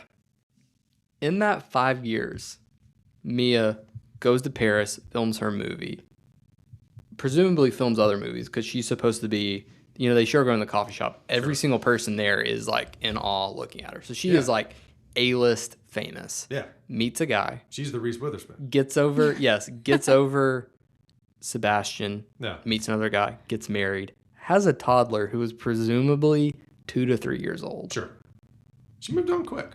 That's that a seem lot. a little too quick. No. Would you be worried about that if you were married to her? Clearly, we've talked about, I don't think her husband knows the full backstory. Yeah. If he does, would you be like, are you sure you're over that guy? Oh. That may have been a Paris love. They may have fell in love like right when she left. Or, it could have been 2 years after that she met him. Because I could see that maybe being 2. Maybe. And then had a baby immediately? Yeah, because you got to think about the timeline means she had that baby 2 years after the last conversation she and Sebastian had. I don't know if he's 2 though. She had him 3 years. Okay, which means it means she had 2 years to recover. She had at least minimally a year. I think there was time. She had a year to recover. I don't know, Dave. If anything ever happens to me, I'm like, you won't. Okay, I'm like, not forever, but I'd like a little respect, but let's die. They chose dreams. Yeah, that's it's a different scenario. Yeah. I'm just saying though, if what your love meant, if it really meant what you said it meant, you don't have to die. But didn't. She chose a dream over him. But she does the thing like, I'm always gonna love you. It's like the last thing she says to him, and she, she makes it sound like we were so in love. Yeah. She met, what was his name? David? I don't know. I can't remember what his nameless guy. Tom Everett's gone. Yeah. I mean, she probably met him the next day. Yeah. She was like, I will always love you. I'm joking. I just wish they would have done 7 years. I think 5 was enough. I do. I think she had at least minimally a full year to get over it. Yeah. And maybe the whole thing was because I'm like, she went to focus on her career. She can have a relationship. Well, apparently she could. Maybe the whole thing was he was like, yeah, you can just kind of love me and care about your career more. He may have been focused on other things too. He may have been like, you know what? He may have been a movie producer. You ever wondered what his job is? Is he like a stay-at-home dad? Or is he a big shot too? I think so. I think he's a stay-at-home dad. Yeah. He's just hanging out at the house, taking care of the kids, living the dream, what we call it. All right. What's your favorite scene? Oh, so I had a few nominees here with some lines from them too. So you had the Sebastian Laura scene, his sister. And I just love that we get I know a guy you should see face tattoo, heart of gold. Like, and the whole Phoenix rising from the ashes thing. Yeah. I like Sebastian and Bill's little interaction with J.K. Simmons' character. How about all for you, none for me? Yeah. Like he's like, one for me, one for you. Isn't that the way this town works? Yeah. Mia's her audition montage. Oh yes, that is funny. No Jamal, you be tripping. That's it. Cracks me up. Have y'all ever seen Dangerous Minds? Like the Michelle Pfeiffer. That both times I watched this, it made me want to go back and watch Dangerous Minds. Like it was definitely like that movie. Yes. Again, we've talked about this, but the pool party with Carlo. Yeah. And I also love the whole like Gosling being in the 80s band scene. Yes. Like just all of that and their interactions. She was so funny in that scene. He was hilarious in that scene. Their little talk in the hallway, like what was it? He said like, you can't. Oh, and he's like, you can't, you requesting I ran from a serious musician is just too far. Yes. And like the ivory tower, like, oh, you're an actress. What have I seen you in? Like just, again, those two together. Mm-hmm. It's just like a good, like the whole, like, I don't mean to use this overused verb, like the vibes of that scene, like the pool party is just like, it's just like a fun little thing. And it's just like, they just told them like, you two just be charming. And they are. Yeah. It really was like whether they even had a script for those scenes. Yes. Like I think they could do those scenes without a script. And then the last one that I had was me and Sebastian's first walking date. Like when he first breaks onto the lot. Oh, yeah. Like all of it happens prior to your scene. Like all my favorite scenes, because those are the happy ones. I know. And then the best scenes come afterwards though. Yeah. But that's when we get the great line of they worship everything and value nothing, which was the line that even Mendez said to Gosling at some point. And he was like, I guess I'm going to use that for the movie. Yeah. It's so true. Yes. That's my award, Dave. It's the lines you could have also heard in church award. Could you imagine a pastor up there saying, Los Angeles, out there in Hollywood, they worship everything, but they don't value a thing. Yes. That's good. That's good. So, man. Favorite scene out of that? I have to go with the pool party. Like, car. I mean, when you get the combo of the two of them together and all the Carlo stuff. Like I know that guy's been mentioned more on here than what y'all expected. I didn't know his name coming into this. Exactly. I thought that was funny. I can't say that I expected to spend even 2 seconds talking about him. If it wasn't for that walk across the bridge, I probably wouldn't have remembered it. Do you know what's good about this movie though? Is whatever scene you're looking for, you could pick out your best scene. Like if you're looking for just like a light, funny scene, like that's such a good choice. If you're looking for like, here's some dramatic acting, like Katie's is a great choice. If you're looking for like a nostalgic, like let's just like feel good and feel like romantic, beautiful scene, like they've got a few of those. Like it kind of has it all. Whatever. Yeah, it does. Do you like a good montage, another montage of just their dating, like when it fast forwards through, like they're happy, like they're with his sister and they're doing all this and like they're just having a great time. The club and she's dancing. Yes, it's a good scene. That's a very good montage. Yeah, I mean, I love any montage. Yeah, like that's always some of the best parts of any movie because you usually have cool music playing and everything. What comes to your head when you think about montages? Honestly, Rocky. That's the first thing I thought of him training, and then it made me think of Threat Level Midnight, the Michael Scott movie where he's training. You know, he's in the weight room and he has water in his mouth and he's like spitting it out. So good, so good, man. All right, scene that won Emma Stone Best Actress. I have some nominees. Y'all fill in the gaps or add to it if you. The first audition when she's interrupted. Like so good. Like just her. I mean, like Tia was like, I feel like she really nailed that. I know. Yes. I actually think they could have made her. Well, I don't know. I think it worked that she was really good, just undiscovered. Yeah, it kind of shows like, oh man, she's a really good actress, and they're still not giving her the time of day. Like that's just how hard it is. Yes, that's a good point. I think they do that intentionally, where they need to show the person like she's not just a loser actress. Like she's actually good, because then they need to show at the one woman show where it doesn't seem that good, like when you just watch her do it and she gets super embarrassed and she's like, I'm pathetic, I'm terrible. Whereas like you as a viewer need to be like, no, you're not, you're actually good, we saw you do that. It's these people who are treating you badly. I know Katie's is probably the dinner breakup scene. Like that's a great scene. The argument with Sebastian after he misses her show, which, man, that one's good. So I always think of like, it would be fun to do like a live version of this somewhere, but I am scared to death that I would end up with that same crowd.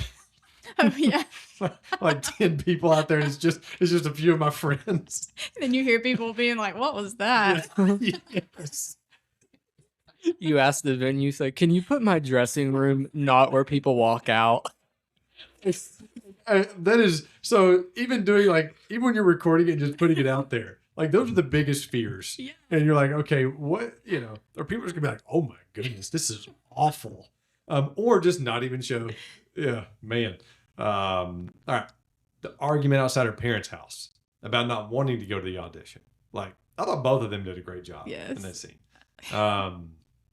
And then, I'm sorry. Oh, I was just gonna say it's funny. I love in that scene when Ryan Gosling yells, "What?" Yeah. Like you just don't expect it. Yes. Well, and he It's just funny. shows up just honking the horn. Yeah. Mhm. All right. Her audition for the Paris movie. Whatever. Did they ever say the name of that movie? If they did, I didn't catch I it. don't think so. Yeah. But so did y'all read this about the song, The Fools Who Dream? Like she actually sings it while they're filming. Oh, Yes. yeah. So that Which way, is crazy. yes. Because I feel like they never do that, right? It's always like lip syncing or like singing, but they don't Right. actually use the audio Right. in the movie. I Which could be was- wrong. They may do that all the No, time. I think that's a thing. That Yeah. this was the weird that she actually did the singing right then, which is such a great choice by the director. Yes. Because that allows her to just focus on the emotion of the actress Right. and the singing itself, rather than matching what she had done before with her face. Mhm. Mhm. So I don't know. I thought, Yeah. and then just the final scene. Look on her face. Look on both of their faces. But yeah, this is about her because she actually won. I don't know. So what? And then I love the Iran lip sync. Like It's good. that's not what one of the best actors, but it's great. And Carlo too. Carla. Yeah. Actually, when she got the award, they were like, hey, "Can we also have Jason Fuchs as Carlo up here, please?" All right. So, scene that won Emma Stone Best Actress, in your opinion, and I may have left one out. Like there may be one in there. Could be the tap dancing. Could be the Me to go. Go. I mean, I don't want to say the dinner scene since I just said that You because can that's say more it. like both of them. But I think the audition, because it's just her, and like you said, like her doing the actual singing and like the emotion, like all of it. I say that one. yeah. That's the one for me too. Yeah. I think that's probably the clear answer because they fade away everything in the background where it's literally like you said a spotlight where it is the most like, hey Emma, go win you an Oscar right here. Like it is only on her. They fade everything out where it is just her doing that, and it's like that's what people. I feel like when they want to win Oscars, that's what you want, where you get to show like No. belt it out, show everything on your face, emotion. Like the movie's been building to that. Like Mhm. we've shown these bad auditions. This is a good one. Like they made it good Right. too, of it being like such a comfortable environment right when she walked in. Like they were so kind to her Yeah. and Yes. like they wanted her there. You Yeah. know, I actually and then thought she- like when she first showed up, are they even going to make her audition? yeah. Yeah. Like Yeah. are they just going to give her the part? Like, hey, this is where we're going. Mm-hmm. I think they kind of like hinted that they were like, we just kind of want to see you do this, but Sure. like you're our person already. Yeah. Sure. Like I think you made the point of every other cast like audition she goes into, they either like don't show the people that much, like the casting directors, and then in that one they're like nice, they say her name, they Yeah. focus on them, and they're like, this is what we're doing. Like you can just tell like how when she goes in she actually thinks she has a shot. Yeah. That's good. I like it. So we're in unison. All right. Yeah. So, did y'all read this about the name of the movie La La Land? About the ending. No, So, I don't like, think so. I assume that it's like LA land, like La La Land, like Los Angeles land. Yeah. So, the film literally enters La La Land at the very end when Sebastian is playing his and Mia's tune on the piano. They both imagine what the relation. Yes. When I read that, I was like, I think I knew that. I know it was like a light bulb thing. Like, Yeah. Oh. That's what So it's that like they is. went into La La Land, like when Yeah. we talk about like Yeah. Fantasyland or whatever. Just thought that was a really cool touch. Yeah. So I think how do y'all feel about the ending? I kind of picked up, but how do you feel about the whole montage and the way the movie ends? Like, how do y'all feel about it? I remember when we saw it, like there's a bunch of movies as we read off those top 5. I think Katie and I saw a lot of those together. And like, I don't remember anything. I like generally remember we saw that. I don't remember talking about it. I don't remember how I felt in the theater walking out. I remember I can remember almost like where we parked walking to the car and we started talking about it before we got to the car. And I remember being like, I think that was the right ending, but I don't like it. I wanted them to end up together. Like, it made me sad. And the more, now that I know that happens, the more I watch it, I'm like, I love that. Like, I'm glad they did it, because I think it's trying, the movie at first is trying, it's like they're living in this like dream world. And then it's like, we're bringing you back to reality, which is what, like, I saw that final sequence, I think Damien Chazelle said, like, this is the ending you would have gotten if you were going to a normal musical. Yeah. But we're giving you the real life version of what happens. Because I think that's the truth for a lot of people, is those two characters and personalities who each are very ambitious and their dream is more important than their relationship at the point. Like, that's what happens is you don't get married. Mm-hmm. Mm-hmm. You know, like, you don't stay together. Here's to the fools who dream. Yeah. So that's my thing, is I love it now. I'm like, it was such a good decision, and like the way they end it and like them looking at each other is great. Like, I'm glad they didn't end up together. Yeah. That's what when we first went and saw the movie, I remember afterwards being like, I cannot believe that. Like, I can't believe they didn't end up together. They could have worked it out. There's so many things they could have done. Mm-hmm. They love each other. Mm-hmm. Like, why? Like, I did not like the ending at all. But I feel like over the years, as I've watched it more, it's like I kind of get it more. Sure. And like the whole, it's a musical, but they are like giving you a taste of reality throughout. Like, it's like throughout the movie, and then it ends with that. Is like, that is a more realistic ending that you usually don't get in musicals, but it is part of like the theme of the movie. And it's like you have their story from beginning to end. Like, there's no like, wonder what happened to them. Did you know, like. Well, and it made so much more sense to me the first time, because like I said, the first time this week, and I'm glad it wasn't spoiled for me that they don't end up together. Oh, yeah. Which could easily be spoiled for a movie that's 10 years old. Mm-hmm. And we might be spoiling it right now. For somebody. Yeah, no, it's their fault for listening to a podcast that's dedicated to the movie. But like knowing it the second time watching, and even the first time I was like, they got together really quick. Like they danced together after the pool party, and then all of a sudden he's like showing up on the lot. Yeah. And even while I was watching it, I was like, oh, this is going to have an ugly breakup, and then they're going to get back together. Mm-hmm. And which was kind of the formula it was following with the whole dinner scene and everything. And then they don't get back together. And it was a shocker. Because I think it's okay to spoil a movie that's 20 years old now. Would that be fair? Sure. So have you ever seen The Breakup with Vince Vaughn? Yes. Okay. So, they don't end up together. Sorry. Jennifer Aniston. Spoiled for me. It's called The Breakup. But, But so, Vince Vaughn, they don't. And so I remember the first time watching, you're like, whoa, that's weird. Yeah. Like, that's just not this formula. But it makes those movies stick more. Mm-hmm. Like, so I think it worked. It was just like the different, like, wow, okay, it wasn't. And that was a good call. Didn't you say that you read where they showed that Gosling or Sebastian and Mia were sitting closer and holding hands? Yeah. Yeah. Mm. Good call. Yeah. Good call. All right. Before we get to the Ryan Gosling Mount Rushmore, any other closing thoughts on our beloved film, La La Land? Do you have anything else? I think don't know. We've covered a lot. Yeah. I mean, again, anything else on Carlo? No? Oh, we did get Carlo gave us the Prius joke, which is funny. Yeah, he did. Everyone, yes, he did. Oh, yeah. Oh, man. Yeah. That everybody drives a Prius. Well, and I love that. So that was another thing showing the character differences. Was he drove like that gas guzzler classic car. Yeah. And then she drove the newer Prius. Mm-hmm. Like, so that was one of the things that were showing how different these people actually are. Right. I forgot to mention that. Yeah. Oh, could I give a few stray thoughts? Of course. Incorporate an award or two into this, and of course, a PSA too. Yeah. The Gosling, when they're at dinner, this would be called my foot and mouth triple down, probably want that one back award. Yeah. Which is where he starts out when she's like, why do you care so much about being liked? And he's like, what are you talking about? You're an actress. Yeah. Bad. And you can tell that he realizes she's mad, and he sits there for a second. But then they have a pause, and he has time to be like, I'm so sorry, I shouldn't have said that. And then he goes, you just liked me when I was down because it made you feel better about yourself. Yeah.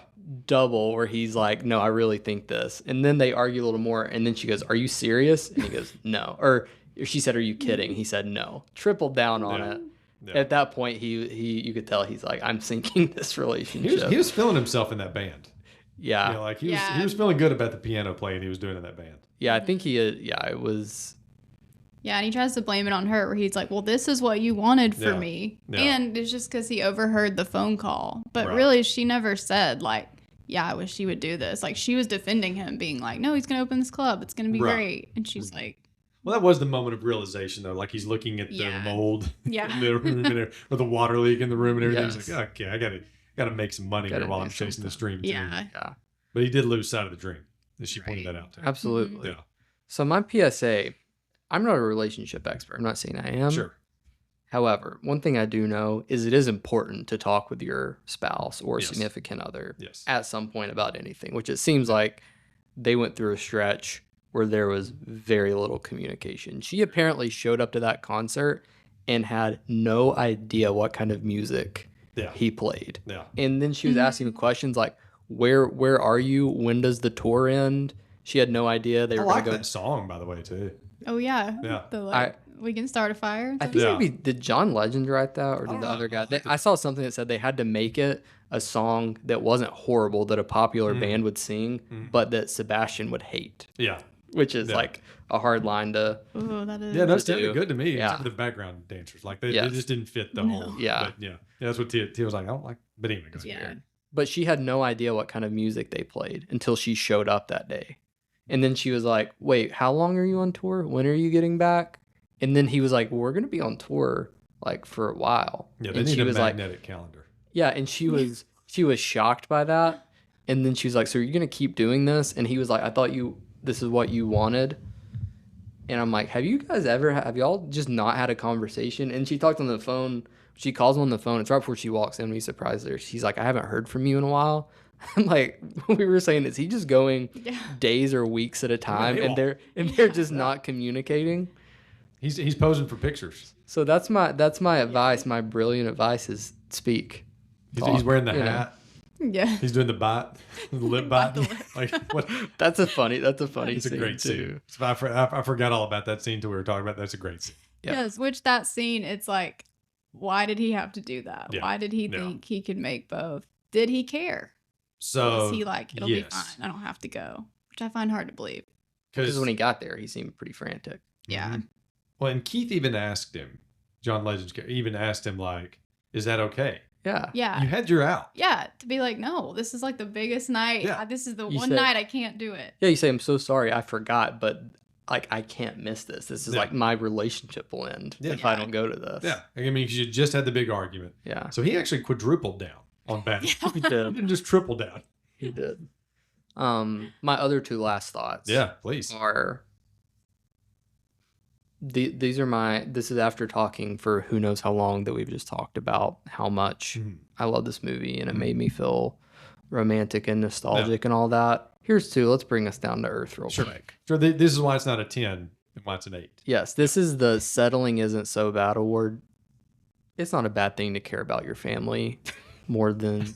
Should I take offense? No.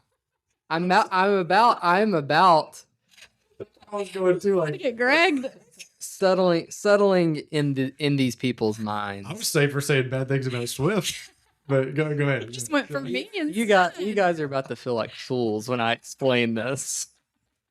In his hope so. Settling for Sebastian or Mia would not be bad. To choose your family and your relationship over your career is a good thing. Yes. That's more important. Yes. Sure, I'm sure that's where he's going. You people, I'm saying for them it would have been considered settling to do that because they wouldn't chase their dreams all they want. I'm saying they should have chosen their wife over their career. As you erase your notes. I was seeing marking stuff out over there. I'm gonna send that to my family after the fact. Did I save that one? Did I save it?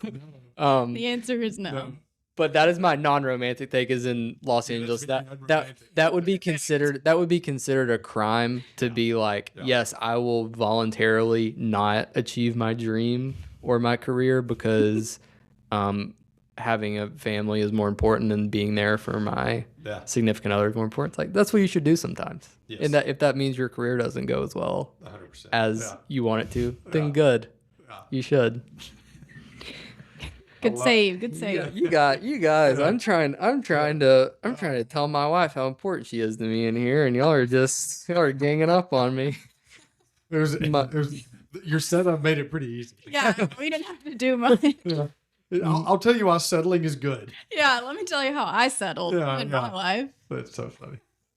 Any other awards? No, my other thing is the most unrealistic thing about this is that two people went to Hollywood and achieved exactly what they wanted to, because that wouldn't happen. And if that were a family member of yours, you would be like, you're insane. You're 30 years old. Go get a job. Did he ever mention his family?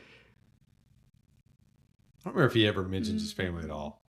Like, aside from his sister. Oh, they say something when she meets him. She has something, and she said, like, did dad give that to you? Okay. And I feel like she says it. Would mom and dad think this is? So it's basically saying they've passed away or something. I think so. It's kind of alludes to that. Okay, fair enough. Either that or maybe like a little disappointed. Yeah. Okay. Yeah, I feel like I think you could read it either way. I think I maybe took that. Yeah, It's they had like they chances weren't to around. show. Like, it was back then too, because it shows that, I guess that's when he's playing the piano. It's his sister's wedding. Yeah, is what I took. And they don't show any. Oh yeah. That's, I mean, they had family opportunities or- to show them. Yeah. So okay, and they had the Christmas card. That was his sister and that's fine. His sister and what else? Her husband. They have a and their kid. Yeah, they have a kid. Yeah, so showing that. So if they wanted to show us parents at that point, they should. Yeah. They could have given us that update then. Yeah. No big deal. All right. Ryan Gosling, Mount Rushmore. Y'all seem to be fans. So which one of y'all wants to go first? Actually, you know what? I'm going to go first. Okay. Yeah. Only because get me out of the way. I like Ryan Gosling, but I'm not the Gosling. You're not a gossip. I'm not. Because there's, like I mentioned earlier, I still need to see Blade Runner. I still need to see Project Hail Mary. I want to watch First Man. So there's a bunch. Yeah. And there's a bunch I've watched I can't really remember, which is like Place Beyond the Pines, Gangster Squad. I can't really remember. Fracture, Ides of March. Like, I've seen all these movies, and I remember how I felt like I liked them, but I'm like, I don't remember the movie itself. But my honorable mentions. La La Land makes honorable mentions. Oh. So it didn't make Hot it. take. It didn't make it into the Rushmore. Okay. Gray Man, which I really liked, Oh, was an action one on Netflix. Him and Chris Evans. the Russo brothers. Yes, yeah, I like just about anything. They're making another one too. Are they? I believe so. Didn't know this. Yeah. And then Remember the Titans. Like, those are my honorable mentions. Oh, okay. Yeah, those are not in the Rushmore. So my Rushmore: The Big Short, Crazy Stupid Love, Drive, and Fall Guy. I don't know if y'all have seen Fall Guy. I have. We liked it a lot. We So watched good. That that. movie's so funny, So funny. and he is so funny in it. Like that. Yeah, He has a Taylor Swift scene in it. he does. Yeah. That's correct. It's a good scene. Yeah, I love it. Any connection, but yeah, I wanted to get me out of the way. It let me know though that there's a lot of Gosling movies I need to see. Like that's what it pointed out to me, or revisit. Like, there's a bunch of them that I haven't seen in years. Yeah. But all right, whichever one of y'all wants to go next, give me some honorables, and then Okay. what made the Rushmore. Want me to go? Yeah. Okay. I agree. This, even though I am a huge Ryan Gosling fan, this made me aware that I have not seen so many of his movies. But my honorable mentions: Remember the Titans, Yeah, where he was a liability at cornerback. he was. Yeah, he was. The Big Short, Yeah, so funny. yeah. The Nice Guys, Still haven't seen that one. That's another one on my list I need to see. he's so Yeah. funny. Yeah. I gravitate towards his comedic. Yeah, we mentioned him before, Russell Crowe. Yeah. Yes. He doesn't sing Yeah. this time. That's probably a good thing. Yeah, Yeah. it is. Drive. I watched that this week for the first time. So it made the honorables. Honorable, Did yeah. not make Still, the full list. Yeah. no, Yeah, no. fair enough. My last honorable mention, which is teetering on the Mount Rushmore, if you ask me again in a few months, a year, it might change. Project Hail Mary. He was so good, which I love that movie, the book, all of it. But I just feel like it's so recent, I can't put it on the the really Rushmore new stuff's yet. hard to put in there. Yeah. No, it's fair. But my Mount Rushmore, Barbie. Okay. Which, like, I enjoy the Barbie movie, but he is by far the best part of the Barbie movie. Okay. Like, he's so funny.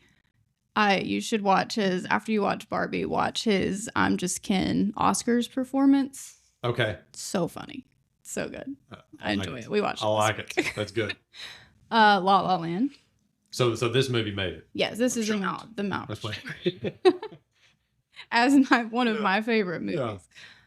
Crazy Stupid Love. Yeah. Also should I expected that one. Yeah. Oh, so I can't think And of what the fourth one will be. Yeah. All right, go ahead. Yeah, I'm sorry. this is you can Oh, wait. you can guess. Notebook. Yes. Yes, Yeah. You got it. I mean, he's just like that's like his iconic it is. first like big role. I love that Yeah. movie. Yeah. He's so good in it. That's my Makes me jealous. Doesn't he build a house like by himself? Like Yes. their dream house and Yes. stuff? I'm like, It's whatever, dude. I would It's say- never over. I would say for most, like girls, especially like our age, maybe up to a little older, like that Yeah. is their like. We are like this is a sidetracking story, but it came out in like 2004, Mhm. so we would have been in third grade. Yeah. And I was not allowed to watch PG-13 movies, Fair enough. and 13. I was not. Yeah. I was 8. Yeah. But my sister always jokes that like she was the only third grader who hadn't seen Titanic because it was PG-13. I was the only third grader who hadn't seen The Notebook, so I didn't watch it until I got older. Yeah, everyone was talking about it, and I was like, I'll watch it. Like, I have no clue. Yeah, we didn't have VidAngel back then, so It would have come in so handy. I could have watched a lot more movies Yes. if we had VidAngel. Yes. But Oh, I man. had to wait. Good plug for VidAngel, by Thank the way. you. Yeah, because this movie dropped an F-bomb. it did. Yeah. Yeah, I I'd never heard forgotten about that. Yeah, I never heard it because I had to say it. Oh yeah. Yeah, and I actually forgot when it was. Or like I noticed, I was like, I bet that's where he said it. Yeah. You're up. My turn. Yeah, you're up. I have so many like honorable because I think I honestly think like I know we're not joking. I actually do like him a lot, but I think he is like so good in everything that he's in. Yeah. And it's hard to decide. Do you want to do like the serious performances or like the comedic? But a lot of this his is Ross's laminated list. yes, a lot of his Made a comedic list. things he has like some serious stuff in them. So I'll just do 4 honorable mentions, even though I could do more. Fair enough. Half Nelson, because we just watched that. That's like he was nominated for an Oscar. I feel like it's when people really realize like, oh man, he's a good actor. Yeah. He's so good in that. He's like a teacher who's addicted to drugs and is trying to get it all figured out, and it's sad but good. First Man, I didn't love the movie, but I thought he was so good. Okay. But he's kind of playing another like more, it's like a down, more quiet, reserved performance. But I've only seen it once. But I remember thinking like, man, he's awesome in it. Barbie did same thing. Like it's not my favorite movie ever, but he is like 100% of the time that he talks, it's hilarious. And then Big Short, which I think he's also very funny in, but he's just not in it that much. Yeah. That's why it was hard to put him on my Mount Rushmore. Yeah. But it was I shouldn't say he's not in it that much. He's in it a lot. He's not the main character. He's definitely, I'd say Steve Carell's the main character, and then there's a bunch like he's probably even like he shares it with a lot, like Christian Bale, and there's a bunch of storylines going on there. So my Mount Rushmore: Crazy Stupid Love, La La Land, Drive. It's just like it's such a different thing. He's good in that, and also I just watched some of that again with Katie, so part of it is recency bias. Yeah. And then Nice Guys. That's like a even different than his other ones. He's playing like a very goofy character. It's in the 70s. He's so silly, but I think he's hilarious in Was that it the too. same year as this? It was very close if it wasn't. Maybe the next year. Yeah. Or it could have been 16 or 17. earlier, yeah. It's high up on the list. Yeah. Like again, when I was looking at the list, like, wow, I forgot about that. Like I missed it. Just as a service to your viewers too, I think I would put a note on a bunch of these. Yeah, a lot of his movies do not watch them if you don't have Yeah. VidAngel, especially with depending on your sensitivities, right? Like yes, like, especially with kids. Yes. But yeah, a lot of them would need either VidAngel or like recorded on Fox. Yeah, TV or something. PBS or whatever. Yes. Yeah. No, I agree. Yeah. Perfect. Yes. That's a go. So your 4 was Crazy Stupid Love, La La La Land. La Land, Drive, Nice Guys. Good list. Hmm. Good list. Any closing thoughts on La La Land? I'm good. Boom. Katie.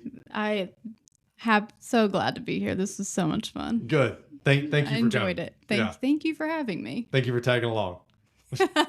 I tagged along, I think, Yeah. in this one more. No, that's what I was pointing Oh, at. yeah. Yeah, no, thank you. Yeah. Yeah. Thank you for tagging along. Yes, you're Man, welcome. this was fun. Good This pick, was Katie. so fun. Thank Good pick. you. This was a very good pick.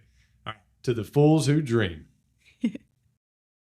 Don't forget to hit that like and subscribe button to bump us up in the algorithms. You can send my dad any suggestions of movies you'd like for him to cover at themoviepick@aol.com. Thank you for listening.